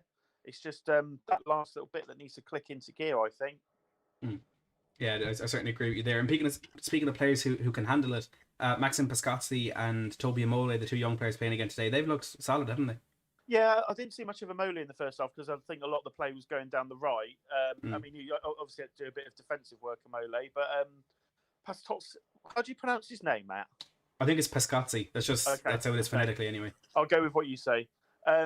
But he's looked great. I mean, he's so confident going forward. He's always moving forward. He's great on the ball. He's brilliant working back. So, I mean, that could be a very sort of pleasant surprise in the transfer situation, that we might see a lot more of him, because I'd rather have him in the squad than Aurier at this point, just from this. Or Doherty. Yeah. Yeah. Yeah, I actually even saw some reports today that saying maybe Doherty could be on the transfer list, which confuses me with Nuno coming in. I thought he might be given a chance, but we'll have to wait and see how that one pans out. I have a theory about a lot of that stuff with the players that aren't there at the moment, just in terms of how they're being worked in the week in training. I think there's a few of them that are on a much more rigorous regime. So, like I said in our chat, I think these couple of first pre-season games will be used as their rest and recovery days, because they've been worked so hard in the week. It's if they're not there for the Arsenal or the Chelsea game that you've got to start thinking, oh, hang on a minute, what's going on? Or if they get sold in the meantime. that would definitely be a red flag. That'll answer. Yeah, well, it's a good shout. I mean, if you're looking at the players who aren't there, they're ones that could probably benefit with a bit more rigorous training. And I mean, Tanguy Ndombele in particular, and Sergio Reguilon, if he is going to be an important part for attacking cogs next season, I think he could do with that. Steve says, who do you want to leave more, Winks or Dyer? Personally, I'd have to go with Eric Dyer, just because it's a more important position and it's a more pressing issue for us as a squad at the moment. Yeah. What would you say on that, Stuart? Yeah, I'd agree, because Winks, whilst he's frustrated us a lot over the last couple of years, and he does need to go, I think for his own career as well, I think he needs to go. Dyer, the amount of stuff that he does that can lead directly to goals against us, he can't stay in that position. So, I mean, even the Leyton Orient game, he did his classic, let the ball go across him near post, which almost led to a goal. And then in this first half, his positioning was wrong, which let them get in behind him. So again, he's not a centre back. He's someone who's trying to be a centre back, which, when you're a youngster, you learn so much stuff that just becomes part natural to your game. And he's just trying to do this retrospectively, which just isn't happening. So, when you get likes of Rodon and that back, I'll be bonkers if he's still starting. But you never know. There might be that connection with him and Nuno. I'm clutching at straws because they're both. I think we've lost you there, Stuart. Are you there? I had a FaceTime call come in, which cut me out. I'm back now. Okay. Were you saying they were Dyer and Nuno? They can both speak Portuguese. Is that the way Jose was putting him in last season? At. Do you know what? With Spurs, it honestly wouldn't surprise me. Nothing would be out of the ordinary for us. But quickly before we do let you go, what young players are you looking forward to seeing in the second half off the bench? I would like to see Noel John come on for Winks, and I would like to see Scarlett come on. Probably, I don't know, maybe for Bergwijn. It depends what they're going to do. So maybe Son might come off. I don't know because I don't know how many minutes they're going to give him. He's only just come back, hasn't he? But Scarlett and John definitely. There was a couple of other names that I saw in there that I can't remember if they were involved last week or not. So I'm just enjoying seeing so many of them being involved because you generally see some of them coming in pre-season, but we've seen a lot more than we normally have. So that's quite a nice surprise, really. Absolutely, there's some young players that I think could be fighting their way into a Conference League team this season. And hopefully there's some performance in the second half. But Stuart, thanks a million for calling on. I really do appreciate your company during congrats halftime. On the 10,000 as well, mate. Thank you so much. I really do appreciate that. I'll talk to you soon, Stuart. See you later, mate. Bye. We do have a Mr. Cody Mack as well in the back room, who I think wants to come on and have a bit of a chat. Cody, my friend, how are you? Oh, I'm doing well, Matt. How are you? I'm doing absolutely fantastic. What do you make of that a glorious first half in Colchester? Yeah, it was a little bit more what we were expecting when you're playing a fourth tier team, but it was exciting to see Oliver Skip on the pitch. Just like Stuart was saying, having him side by side with Harry Winks to make a direct comparison, you could just see that he has grown so much, not only physically but as a player as well. So it's just I'm absolutely buzzing to see him in this team this year, and looking forward to it. Certainly hope that this is the end of the road for Harry Winks. I know I don't want to pile on what everybody else has already said about the guy, because it seems it's been a bit of a landslide for him in terms of his fall from grace. But he's just not the same player. He's never come good in a way that we thought he was going to. So I think the time is now when we have a replacement for him ready-made.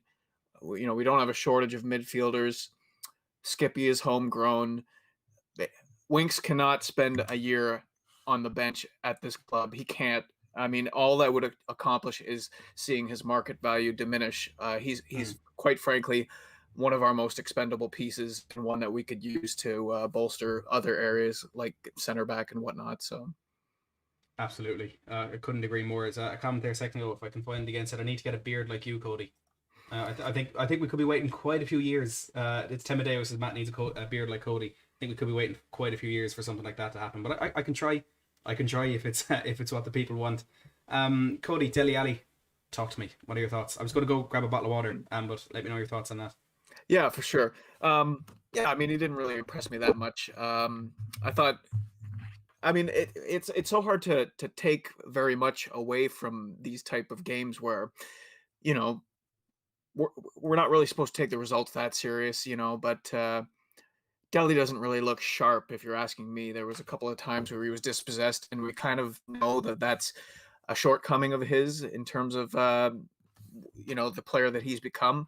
So it's a little bit disappointing. And then, you can see him getting in there with Heung-Min Son doing the camera thing and trying to pretend like he's a part of the party, you know what I mean? Like hanging on. He's kind of grasping at straws a little bit. He's resorted to what Harry Winks did with Højbjerg when he scored against Liverpool, coming over for the high five, and Højbjerg was like, "Go and get the ball, Winks." Exactly. I personally don't think that Dele is on the market. I don't think we're looking to sell him. It's too bad. You're looking at a kid who 2 years ago was worth upwards of 90 million euros, and you know, his value is just absolutely cratered. It's at the point now where it's almost pointless to try and sell him, because I don't think that we would get anywhere near what Daniel Levy would want for him.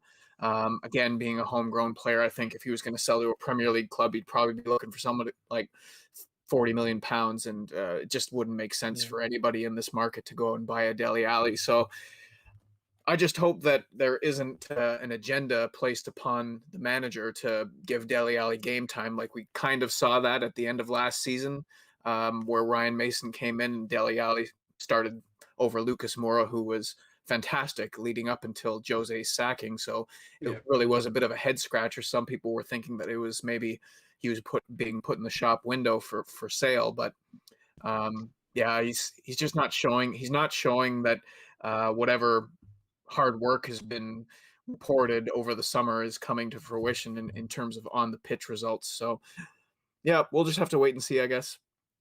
Yeah. I was going to say quickly that the second half is underway. We've had some substitutions. Dane Scarlett, Japhet Tanganga and Niall John have all come on for Son, Dyer and Skip. Thank you, Paddy, for letting us know there. Cody, if you want to stick around for the second half, you can, or if you want to head off, you can. It's entirely up to you. I'm going to head off. I wasn't even going to come on to talk about the game. I just want to come on and publicly congratulate you on reaching 10,000 subs. I mean, you set yourself a goal to have it by the time the season began, and you've crushed it with more than 3 weeks to go. Personally, and I know David would echo this, I never had any doubts. I knew you were going to get there, Matty. Just so happy for you, and big things coming your way. The road to 20K starts today. Thank you so much, Cody. I really appreciate that. And I know I say it to a lot of people, but I do mean it always. You're a massive supporter of the channel, and you're one of the many people who keep me going. So I really do appreciate that. And just thank before you so Cody goes, if I provide some silver just for men, will you dye that beard to look like Nuno's? You know what? I think after about 6 games, I'll probably be gray enough on my own naturally. But yeah, go ahead, David. If you want to sponsor me, I'll dress up for Nuno for Halloween. 100%. I'll sponsor that, lad. I'll sponsor that for Halloween. 100%. And I don't have to change much, man. I'm au naturel, Nuno. All right. Just make use of the summer, lad. You need to get the tan that Nuno has, and then we'll get you to just for men with perfection. Absolutely. Enjoy the second half, guys. Glory, glory. You too, Cody. Thanks a million. Talk to you soon. Cody. Bye. Oh, I absolutely love Cody. Every time he comes on the show, thanks a million for coming on, Cody. I do appreciate it. There's a bit of a half chance there, a second goal for Colchester, but Alfie Whiteman made a relatively comfortable save down to his right. We've Emily Dunn in the live chat says #HarrisArmy. A bit of love for Dave in the live chat. That's what I'm talking about. Good to see you, Emily. Who doesn't want to be a member of the Harris Army? By the way, I just had a little look at half time. I am on 3,353. So if we want to push that to 3,400, I'd be very, very grateful. That would be nice. Absolutely. Everyone, link at the top of the description. As I keep on saying, go and show David the love he deserves. But look, let's get back to the football. Because Spurs, like we said, made 3 changes at the break with Dane Scarlett, Niall John and Japhet Tanganga. 3 players who are coming on. 3 players who could very well be in and around the first team next season, especially in that Europa Conference League. David, what do you make of them coming on? Not only Europa Conference League, you're talking League Cup, maybe get some handy ties in there. And they'll get definitely an FA Cup fixture in as well, over the period between now and January. So there's a lot of football for them to play, to take their chances with, and prove that they are good enough. You have Pascozzi, John, Scarlett, Tanganga, who else am I missing? Toby Mole. Not 100% sure on. I do think Cisse has a real chance. That guy's an absolute unit. The size of him, yeah. He has a real chance of making it. So yeah, look, we have a lot of youngsters, and interestingly enough, we signed that guy from Derby, Chris. What's his name? Chris Peskins or Perkins? Chris Perkins. Oh, the under-18s coach. Yeah, the guy that he was at Derby. He went to Everton, but he's coming to Tottenham now. And basically, at Derby, he was in charge of getting what a save by Whiteman. He was in charge of getting in the youth players for Derby County. He was the one that got Jaden Bogle into Derby and into the first team, same as that young Irish guy Knight at the minute. That they have high hopes for, and a couple Max Bird and a couple of others. So there's he's real sought after guy. So he'll come in and he'll have a good look at these guys and see, look, do they need to be loaned out, or he'll work with them, see what they need to do to be able to get into the first team, what to improve. That's what he done when he brought in the likes of Jaden Bogle and Jason Knight. He gave them a plan to get into the first team. This is what you need to improve. This is what you need to do. And it got them there. But not only that, he's in charge of bringing in prospects from 17 to 21 at Tottenham Hotspur, some of the best around Europe, which means hopefully then the youth academy will start producing for Tottenham, which we need more of. We need to produce. We've had this world-class, youth academy for a long time now. Look, over the last 15 years, it's produced Harry Kane, what you'd say Harry Winks right now. It hasn't, if he counts. Players that we haven't really moved on from the youth academy that have stuck around at Tottenham. So they're very few and far in between. So it'll be very interesting now to see if we can get this guy involved and start pushing some of these academy players. Because right now we have a hot young group on our hands. Like some of the players I've already mentioned. You can even throw Sessegnon in with them. I know he's not homegrown, but he's another young talent. So it'll be very good. And if we can nurture that talent and you can get 4 or 5 of them into the first team, it means in the future, we're going to have a team full of homegrown players who are going to die for the cause, sweat for the badge. And who knows, we could end up having something like a Ferguson era on our hands. God, wouldn't that be absolutely glorious? I love the optimism there. Jack Nicky was actually a good question in the live chat. Jack, as well, if you want to jump on at any point, please do. The link is in the come on, Jack. The chat there as well. Is it counterintuitive to keep Harry Winks on the pitch? Because the more he plays, the more his value diminishes. So if he's in the shop window, this isn't really helping, is it? I get what you're saying, but look, for me, I don't think he's a part of the plans. I think bringing Skip off shows was part of the plans. I thought he was the better midfielder in that half. Oh, unlucky Dele Alli trying an outside of the boot pass into the box. But look, with Harry Winks, I think it's just get him in the shop window. Hopefully someone like Burnley or someone of that ilk comes calling, or even better, Aston Villa might be jammed. We might be able to fool Aston Villa into getting a bid done for him or something like that. So that would be brilliant. But look, I can get what Jack's saying. Probably is a bit counterintuitive, but it just goes to show to me that I don't think there's much plans for him in this Nuno's team. And I do think a bit of news that came out today, maybe with him being transfer listed, I think could be true, Yeah, that certainly could be, and I don't think that would exactly surprise anyone. Connor Lee, thank you very much for subscribing. Yeah, look, we've Kieran from Spurs Sick. Let's bring him on for a quick chat about this one. How are you getting on, my friend? Good. How's it going, guys? All good. You enjoying the game? Yeah, fair and well enough, I guess. Except for the usual suspects up to their usual hijinks, I'd say. Whoever could you be talking about? Oh, Harry Winks, God. What did you make of that performance so far? Specifically Winks? Oh, God. Just atrocious. It's. I know he's playing League 2 opposition, but the fact that he thinks he can take an hour on the ball, just sit in midfield and have a cup of tea while he tries to find somebody to slowly shuffle the ball over to, it's painful to watch. It's just painful. It is. Hopefully it's not something we'll have to watch all throughout the season. But on a more positive note, Dele Alli, Stephen Bergwijn and Lucas Moura have all been looking lively tonight. You enjoying watching them? Oh, absolutely. Lucas Moura has been balling in preseason. Kind of reminds me of how Lamela used to play in preseason. Yeah. He was always a preseason MVP. Looks like it's Lucas now that Lamela's on his way to Spain. But yeah, Dele's been pretty good. He's been popping up in different areas of the pitch. He looks more confident on the ball than he did against Leighton, and obviously a nice goal crashing into the box there. So at points his defending has looked pretty shaky, but we know that's not his strong suit necessarily. That was some good play by Niall John there, lads. Yeah. That's exactly what he was doing early on in that game against Leighton Orient as well. He was getting the ball in the middle of the park. He's beating one or two men, and he was taking that shot early. Which there's some players in our team you'd want to maybe do that a bit more, where he gets away from Wiredu and plays a shot between the legs of Tommy Smith. I think winning a corner there, which he's going to go out and take himself. But he was fantastic in that game against Leighton Orient as well. I have to say, even in the build up to Niall John's shot there, Dele Alli crucial there, picking up possession, trying to make something happen.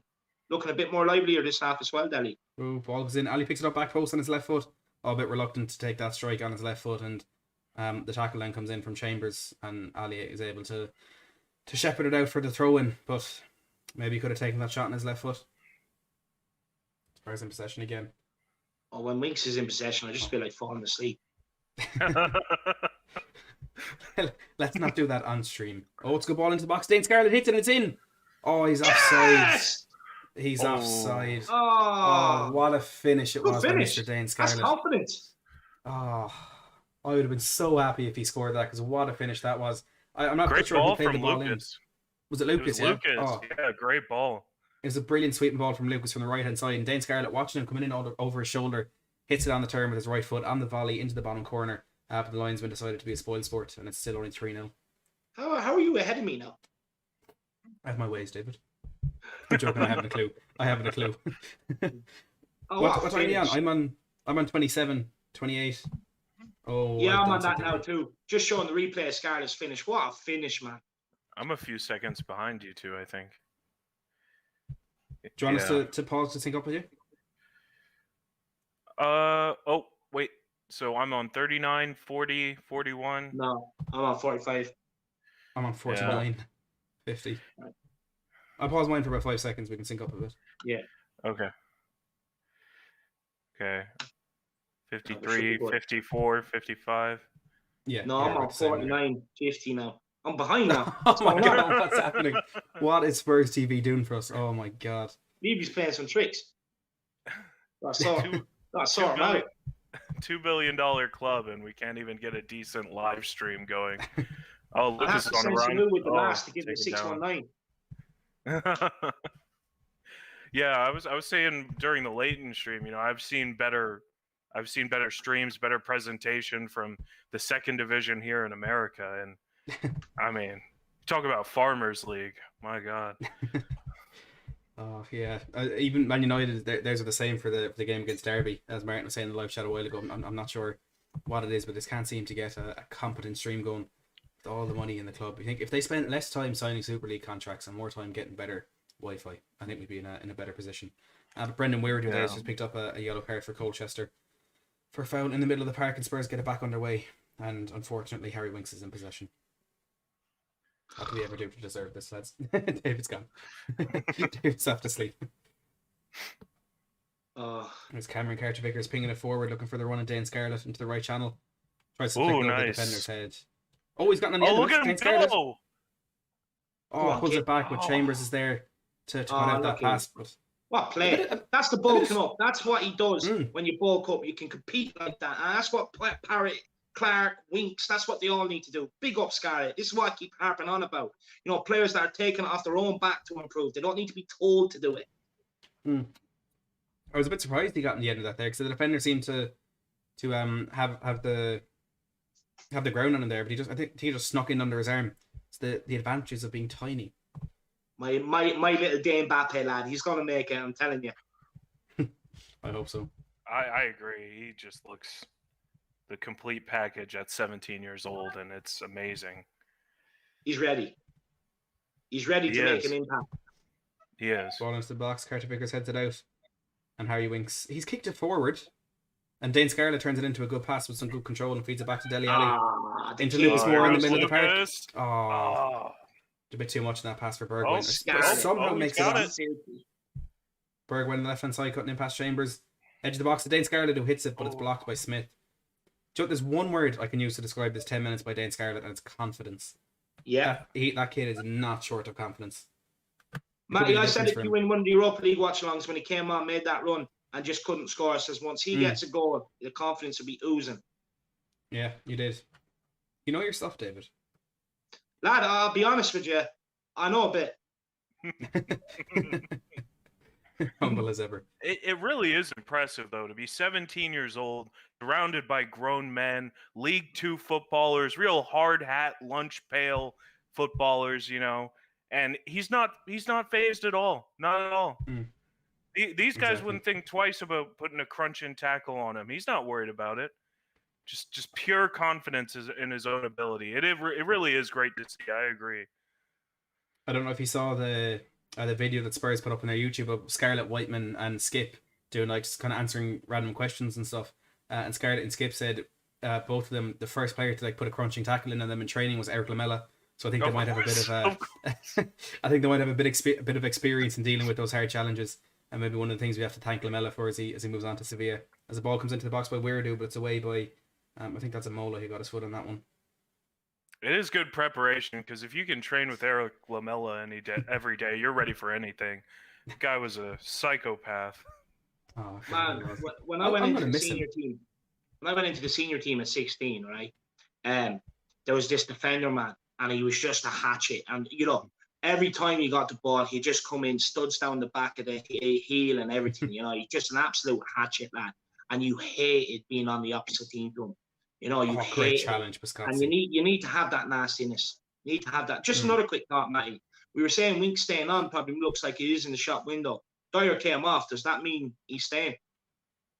Yeah, it's had the captain's armband twice as well. Sorry, can I just say quickly before it skips my mind, what is the point of having like limited attendance at these games if you're going to put all the fans in the same corner anyway?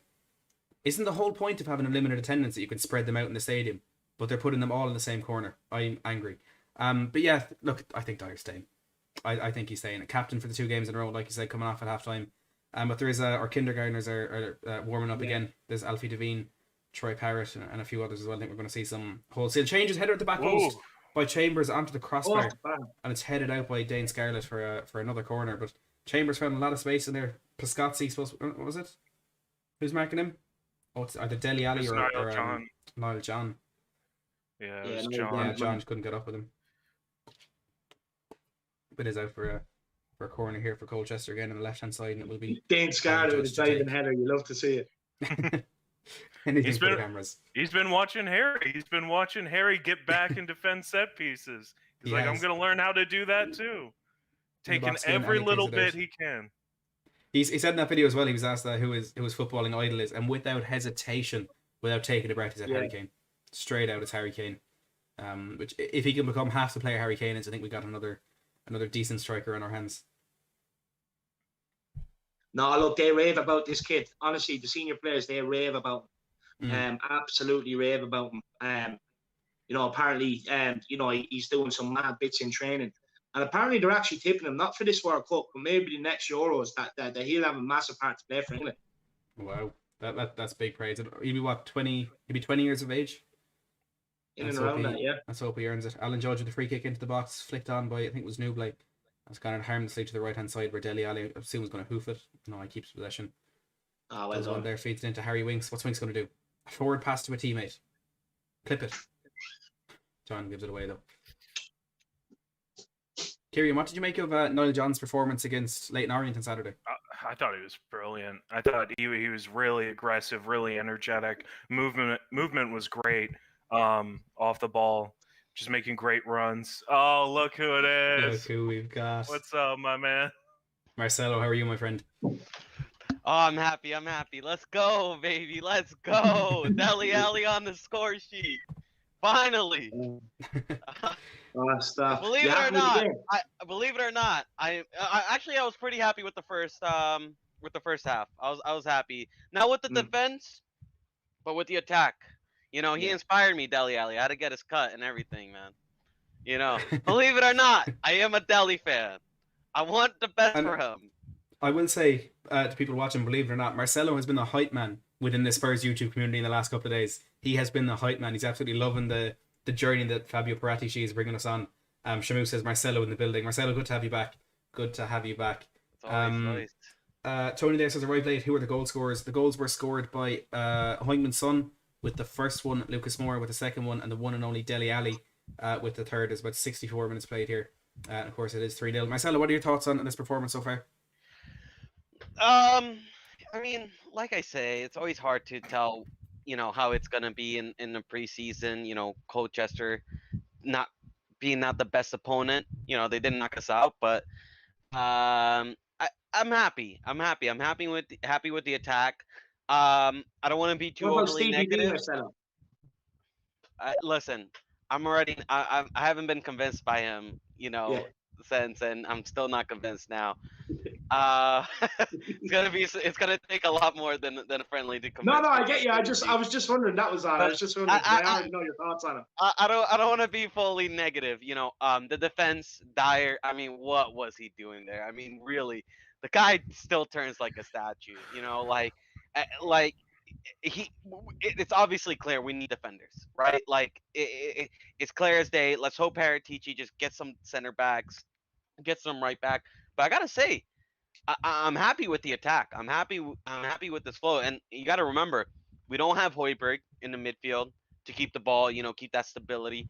We don't have Harry Kane, king of the lane. We don't have him. And who knows what this young Jill lad is gonna bring? I think Brian Gill is gonna be a top signing. I'm really excited for him. Maddie has seen it through Twitter. I really rate him. I think he's a good footballer. He's a player that gets the ball and gets him moving. Speaking of some young players, we have made wholesale changes. We have Troy Parrott, Malachy Fagan, Walcott, the next Pele, Jack Clark, Harvey White, Callum Cisse, Alfie Devine, Brooklyn Lyons Foster, all coming on with all the senior players going off. So it's a complete change from the starting 11, excluding Alfie Whiteman, who remains in goals. So it'll be interesting to see how these youngsters fare. And of course, Jack Clark's going to bag a hat-trick because he's unbelievable. What do we make of these? I suppose we expected it, but who are we looking out for from this 11 now, lads, to make a difference in the rest of this game?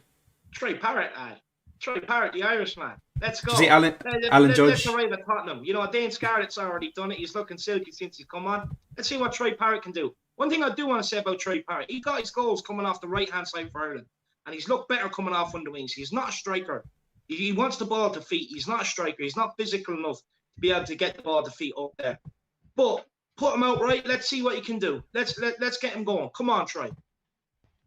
Absolutely. See, Alan Judge was having a little pull at his jersey before. Parrott was just running into position, and Alan Judge was messing with him. Of course, fellow Ireland internationals. Probably a bit of a friendly rivalry, we say, going on there. They're flirting. I don't want to see that. I want to see Troy Parrott giving him an elbow, to be honest. I gotta say, as long as he scores, it's fine. The kit looks clean, man. I'm gonna have to get that on eBay.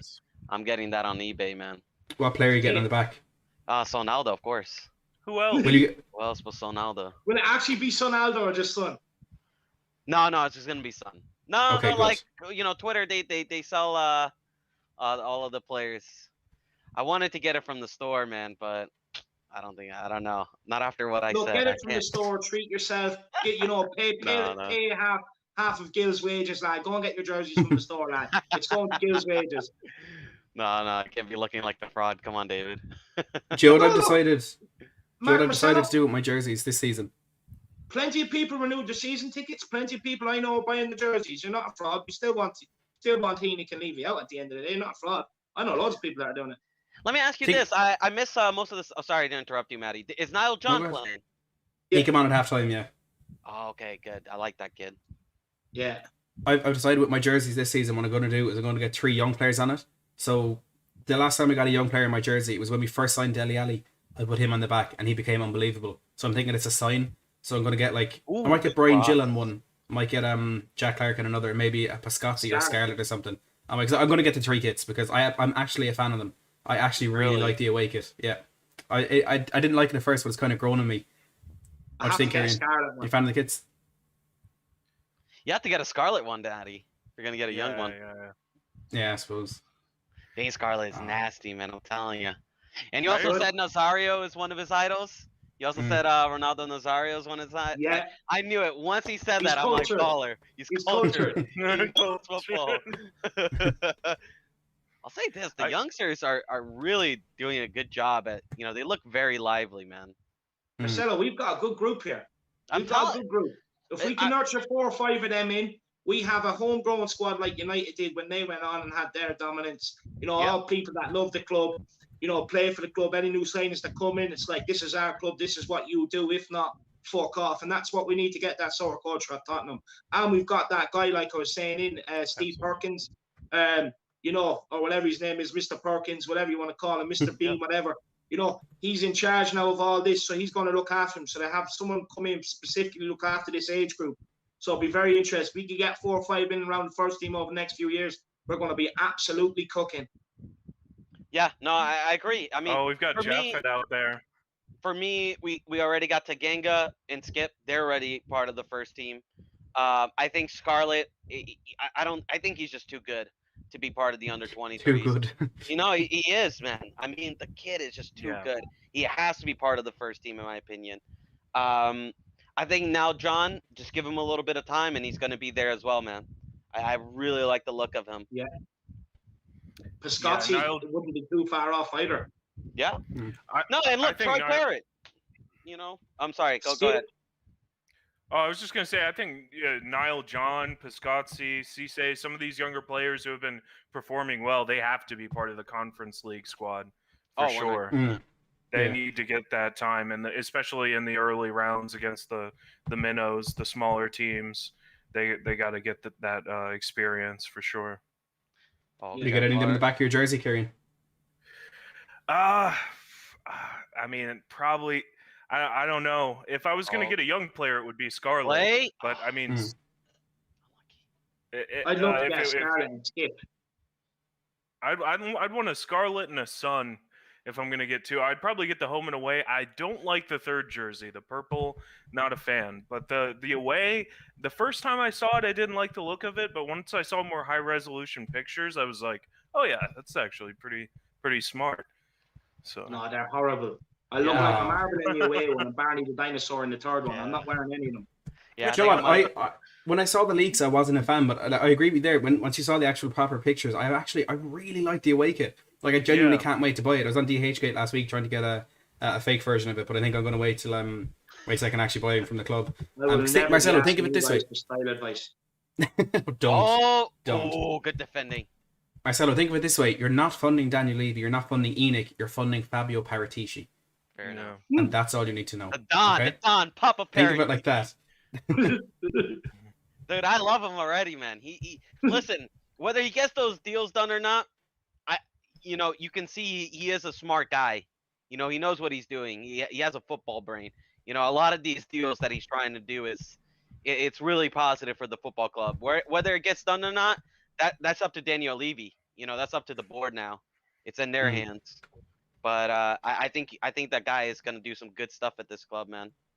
I'm just glad that he's here today watching. That's some nice football. Come on, lads. Marcelo, you're about 5 seconds ahead of us. Do you mind pausing just for 5 seconds? Just because you're spoiling everything for us. Don't say it! I'm sorry. Let's see what happens. Troy Parrott, Alfie Devine, edge of the box. Feeds it into Scarlett. Could have let that run for Clark. The shot is blocked. Really fucker. That's what I like to see on my strikers. Shamu was just saying there, is the away kit out? It's going to be released tomorrow, Shamu. So then we'll be able to buy the best away kit in the Premier League. An effort from range there from Tanganga it is, and it's flown over the bar. Matty, what minute are you in? I am at 73, 20, 21, 22, 23, 20, 21, 27, 28, 29, 30. Okay. Love it. All right, we should be in sync. The fact that all four of us. Go ahead.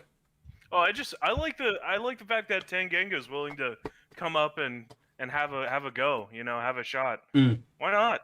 That lad, I like that confidence. He's 10 times the player that Dyer is. I mean. Oh, no question.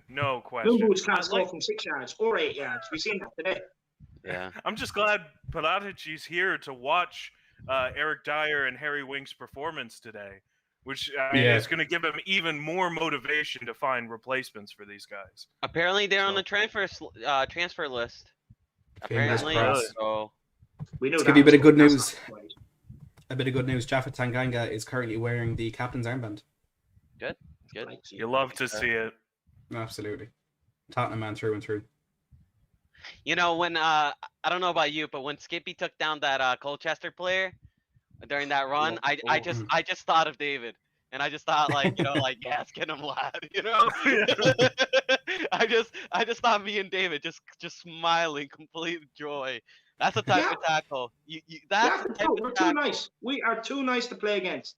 Teams know they can pick up the ball, run by 3 or 4. If I'm out there and he's after beating 2 players, I'm taking him out and then berating the 2 players. You know what I mean? And that's what we need to do. We need someone like Skip. But not only that, I'm not messing. I'll probably go back and watch this about 40 times tonight. Skip's pass to Bergwijn. A lovely 30-yard ball. straight onto the boot, and you're just looking at it. And then another thing, this is another thing that really got me excited. I felt like jacking off to this. He was right up the Colchester player's ass, Marcelo, right? And he didn't foul him. Too many times you see players get right up there and just push him over. Just stood right up there behind him, didn't foul him. But he's also looked a bit silky. He looked silky on the ball. Lovely little 1-2s. Coming looking for the ball. Yeah. Brilliant performance by Skip. Delighted for him. Yeah. No, 100%. Another thing is how he closes distance so quickly. He's not like really a pacey player, but like when the ball comes into his area, an opposition player gets on the ball, he's right there. It's so quick, and I just love it. Right. I love it. Yeah.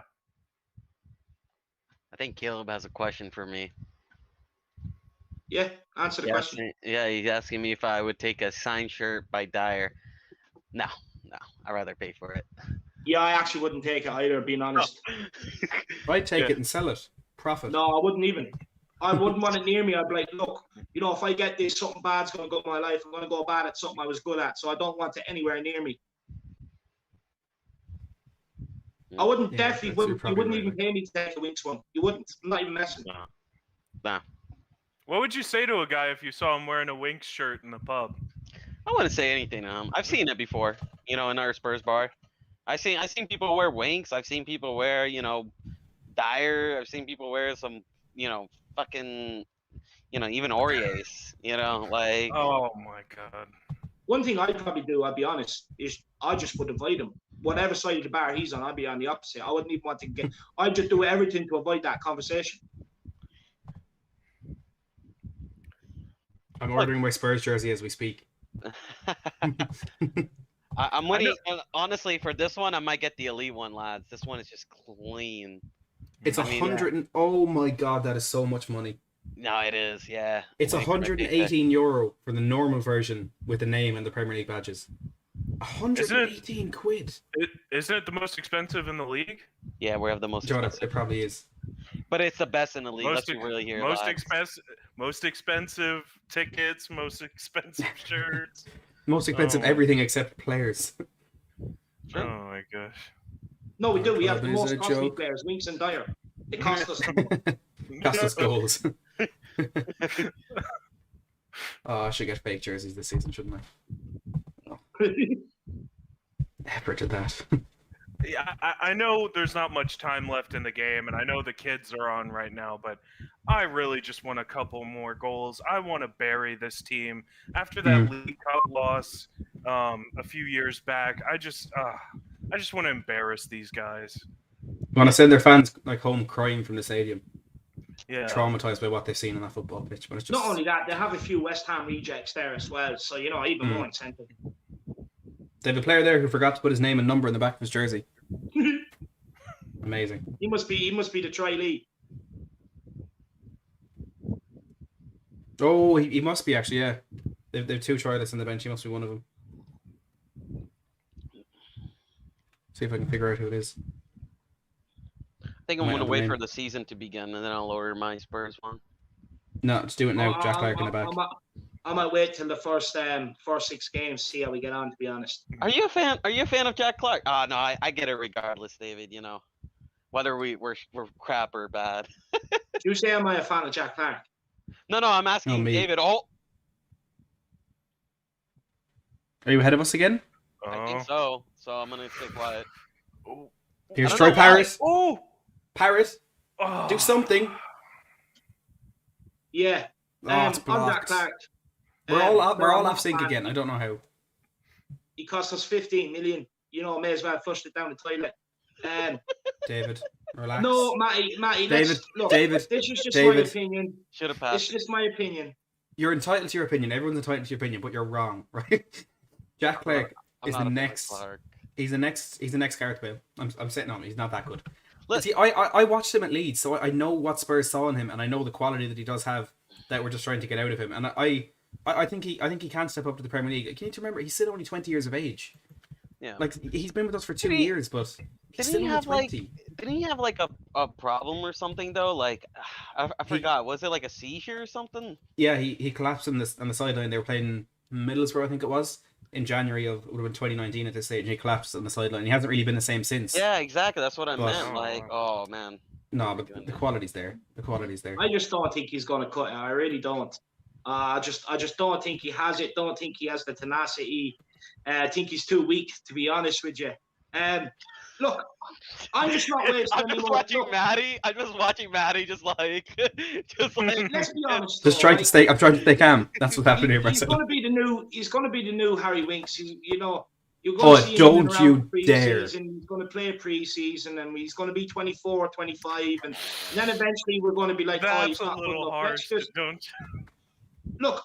It's a little I think hard, he has. don't you think, I'll give David? him another 2 years to develop. But if he doesn't develop, like, we just have to call a spade a spade. We really do. Nah, I really agree with David. Like when I look at a young player, like obviously you can't predict everything, right? Like I didn't predict that Harry Kane was gonna be. Oh, there goes David. That wasn't me. That wasn't me. I was going to. I was going to kick him off what the is stream as a Winks joke, doing? but I think he's disconnected Winks himself. is taking pictures. Oh my Oh, god. Winks going around with the fans. Oh, we love you, Harry. Get out! Winks. Get out of there! Get out of there! To be fair, if it was us, we'd get the picture anyway. I would. I don't know where David's gone. I swear wouldn't. I didn't kick him out of the stream. You wouldn't? He'd walk right in front of me, and I'd be looking around like, just like, and I'd be like, "Hey, I'm trying to watch the game, man. Get out of the way!" Like, That's fair. That's fair. David's there in the background, and I don't know if I want to bring David. If you give me a thumbs up that you're not going to abuse Jack Clark anymore, I'll bring you back on. He's saying no. He's shaking his head. All right, you're on your last warning. You were on your last warning. I can only assess what I see, Matty. I have to be honest. Yeah. That's all it is. That's all it is. Look, I hope he scores. I hope. I even hope he gets an assist. But I bet you he won't. Whoa. He may not, but he also may be the next best player in the world. I don't know about that one, man. You give me five good reasons why you think he's going to be. Because look, Because I you personally disagree. think you like the guy. I think you have an affiliation for the guy. But I truly believe you believe he's not good enough too. At the moment, he's not good enough. Of course, he's not good enough. There's a I'll reason say he's been loaned out to the championship. But I'll say this: give him 2 years because you never know. He could be like Harry Kane. I didn't predict Harry Kane was going to be a great player, and he does seem to have a good mentality. I will say this about the lad: he does seem to he keeps going. He doesn't get boggled down by all these loans. He seems to just keep working hard. So there is that. I don't see much in him. Like I see, like for example, in a Gill. Like when I look at that, like I see quality, man. Good first touch. Dribbling, class, pace. The whole shabam. But you never know. Like for example, Dele Alli. He was the hottest thing when he was young, and then he kind of collapsed. You never know with these players, man. I know Jack Clark. I hope you're right, mate. I do hope you're right. I just don't see it.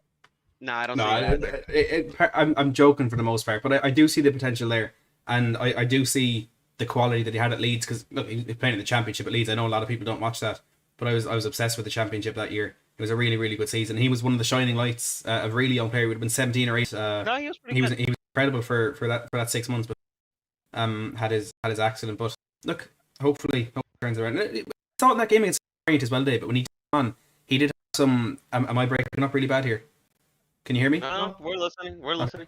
Sorry, my stream is jumping, and I think I'm here as well. But we saw it against Leighton Orient. He came on and he was really looked good with his feet. He looked a bit more confident. Maybe it is just kind of bulking up a bit physically. Hear me out. Cast your mind back to John Bostock. He appeared for Palace, had a great season for Palace, came to Tottenham, never made it. I'll be honest, I'm not that old to remember that. And he came up in the Championship. No, look, but David, we see many cases where they don't make it. We see many cases where it takes them a while to make it. All I'm saying is I'm with you on Jack Clark. I don't see much in him, but give him the 2 years. If he develops, I said I'll give him 2 years, see if he can develop, see if he can bulk up. But I'm just predicting now. I don't see it. That's all. And before people go on me about Bergwijn is 23 years old. He's a father, and in my opinion, he's not good enough. No, I agree. I'm Jack Clark. Like, you can use John Bostock as an example of a player that came up from the Championship and did nothing. I'd get back to you with Dele Alli from the League One. Eberechi Eze last season from the Championship came up and was absolutely fantastic for Crystal Palace. Straight away. Jack Clark didn't. That's the difference. Well, what about Harry Kane? He had some loan spells in the Championship, the League One. He didn't show signs straight away, and he turned around. Why can't Jack Clark be that better? You can't say anything that proves my point is different. There's many there's points. A chance. There's a chance. Kane, there's Henderson. There's Firmino wasn't that great when he first started. There's many players. Isn't. Come on, respect my Brazilian. I will not. But he only scores against Tottenham, that guy. Yeah, that's true. Yeah, that's true. So we better respect them. We don't want him to have a vengeance. Look, there's many cases where players they have a rough start, but they pick up and they become top players. It's not just Harry Kane. Harry Kane is one of the few cases where they have a rough start and they become one of the best. Harry Kane is one of the best. So I'm not saying Jack Clark will ever be the best, but I get what Maddie's saying. There is a chance that he could be a good player. No, I get it. I get what you're saying. I just don't think there will be. Okay. You do not know how much I remember these things and the grudges that I hold, David. So in 2 years' time, if Jack Clark scores a single Premier League goal, I'll be reminding you about this conversation. No, because Bergwijn has one goal. Look what's where his season went. Yeah, you can't judge a player off one goal. It's consistency. Okay. We can get 20 million from him. I'm telling you, that's the most we'll ever get from him. If Jack Clark in the next 2 years comes in for a sustained period and run into the team and produces, I will sit here and apologise. Someone clip that. Martin, if you're watching, please clip that. Also, Martin sent me a picture on Twitter of his kids. No. I don't think an apology is good enough. I think we got to do this Tottenham away style. There has to be a forfeit. Oh, I like this. Don't want to do that. No, that's hold on. What are you saying about Brian? But you can do one for Maddie if Jack Clark gets sold within 2 seasons. How about that? Also, Harith Cale is saying there Clark was really good at Stoke last season as well. Do you want to bring some forfeits into this, David? I wouldn't say he was really good. I don't do forfeits. I leave that to Tottenham away. I don't do forfeits. They can do the forfeits. I don't even want an apology, to be honest.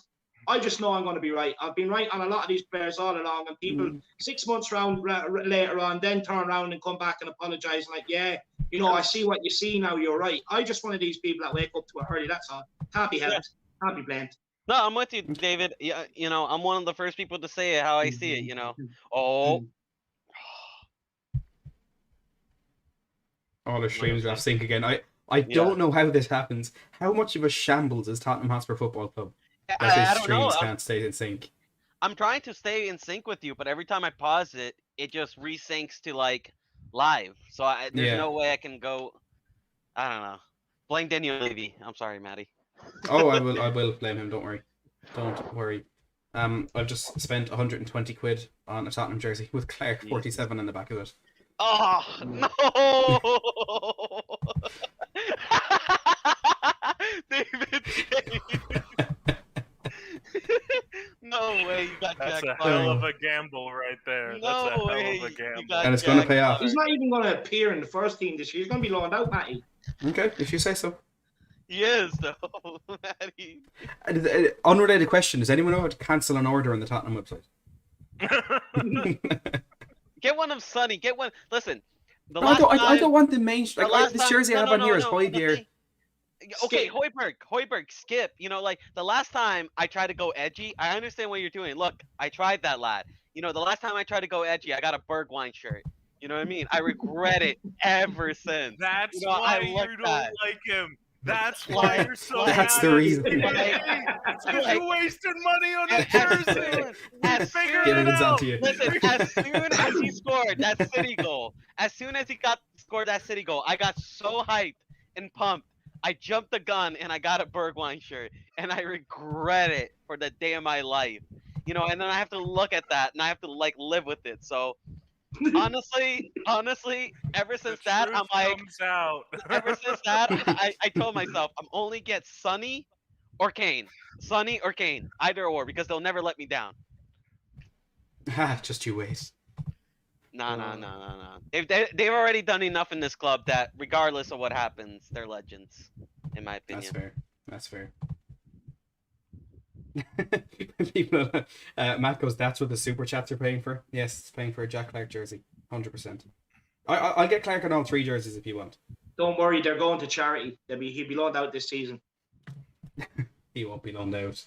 Come on. He will. Matt's got a good sense of humor. Matt's just an idiot, to be honest. I can't believe it. Please tell me you're joking about that. Jack Clark. I wish I could. To say something about the game, I really like how involved the game. and active. Yeah, I know, right? I really like how involved and active Nuno is in coaching these players and talking to these young players while they're on the pitch. Because I feel like, especially with Jose, that was just not something. He's not interested in coaching under 23s in a preseason game. That is one benefit we're getting from Nuno, is he's actively engaging with these young players. I really appreciate that.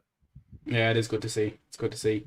And he seems to fancy some of them. I think we're going to see a lot of younger players start for this team, because from what he said, he wants energy. He wants, the team to be faster. He wants the team to be, high intensity for, 90 minutes. And I think you're going to need some of the youth.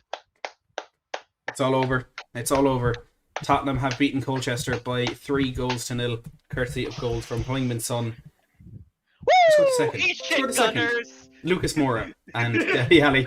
This is how to win a preseason game. This is how you do it. Look, not the most exciting game in the world. A second half that was overshadowed by the truth from me and just a lack of acceptance from David Harris.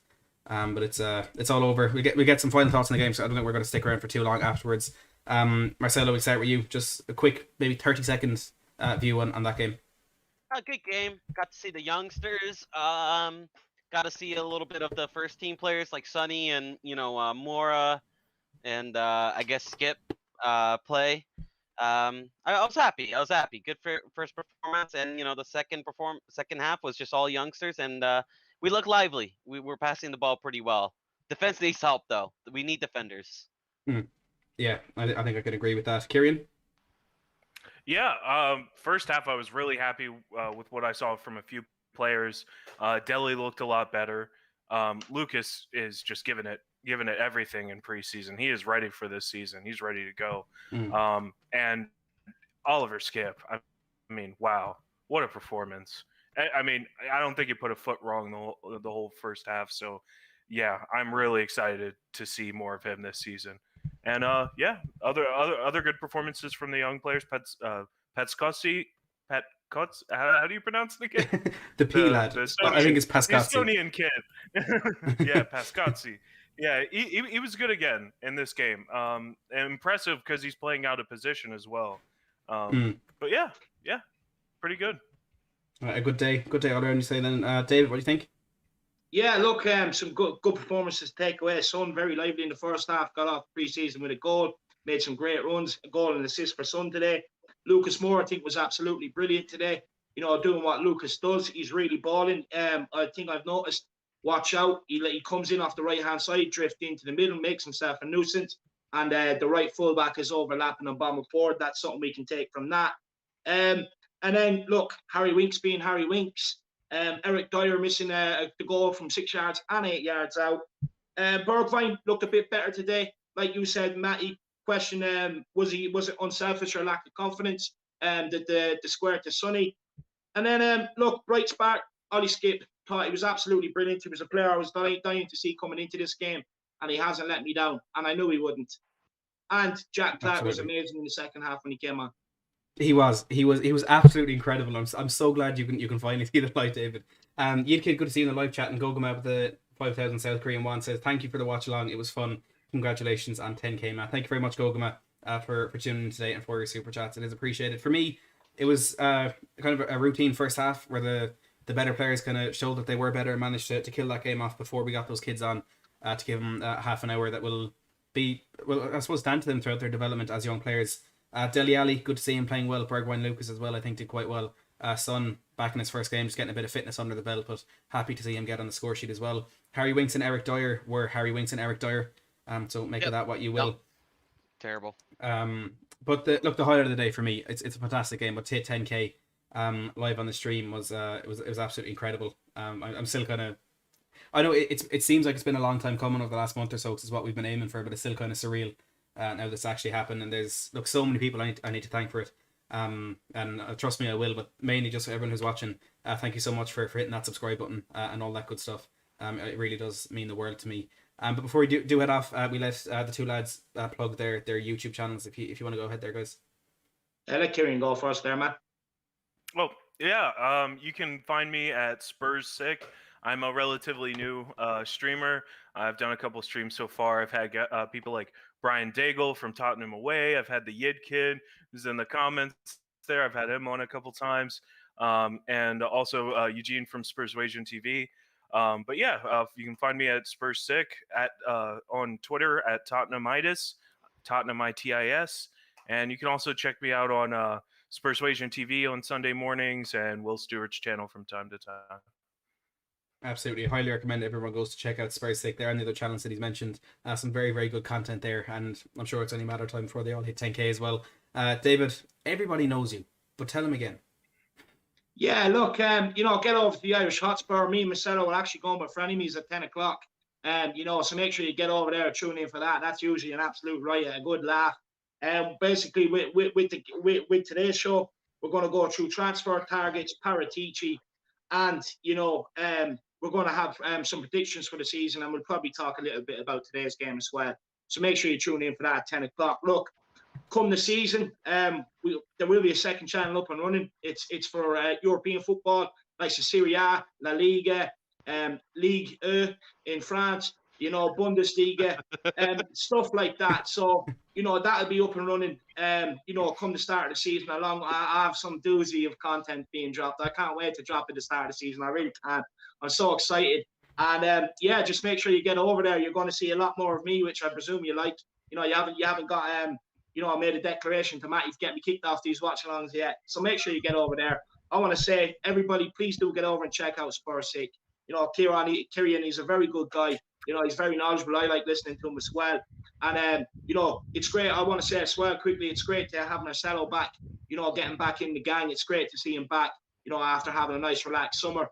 And a massive congratulations to you, Matty. Sincerely mean that. You fully deserve it. You're absolutely brilliant at what you do. Me and Marcelo, all the way through the watch-alongs, used to tell you, you're going places, you're going big. And I just hope you start believing in yourself and backing yourself now, Matty, because I'm telling you, I'm so happy for you, man. Congratulations. Been a good stream all around today. Tottenham win 3-0. Let's go, baby. New season. I'll say this. This is the only channel, right, where when there's news, I can see source from Matty Hayes, Tottenham Blog, .com, or I don't know, Matty Hayes, whatever. My bad. You know what I mean? I'm just gonna say, Matty, congratulations on that, man. You know what I mean? I think right now you're tier 2, right? So soon enough you're gonna be tier 1. What I mean? That's not a bad start, my man. You know what I mean? You got Fabrizio, the one and only already. Backing up your channel. You're gonna go places, my man. You're gonna go places. The next Alistair Gold, man. I'm telling you, you're there. Matty Hayes, Matty Hayes. Yeah. I just love that. Whenever there's news and your name is there, I'm like, hey, I know that guy. I love it. Look, everyone as well, do make sure to go over and check out Marcelo on Twitter at Tangangsta25. Is it? Yep, Tangangsta25. Tangangsta25. Can you tell which Spurs players you're a fan of? Maybe you will. But look, guys, to the three of you, thank you so much for everything. I do appreciate it. Thank you to all the viewers and all that. We may be back for the next pre-season friendly. I actually haven't checked what day it's on, but if I'm not working, we'll certainly be here, and hopefully David, Marcelo and Kieran will be able to join us for that one as well. It's bound to be an exciting one against MK Dons, maybe some better players, and Dele Alli, Bergwijn could be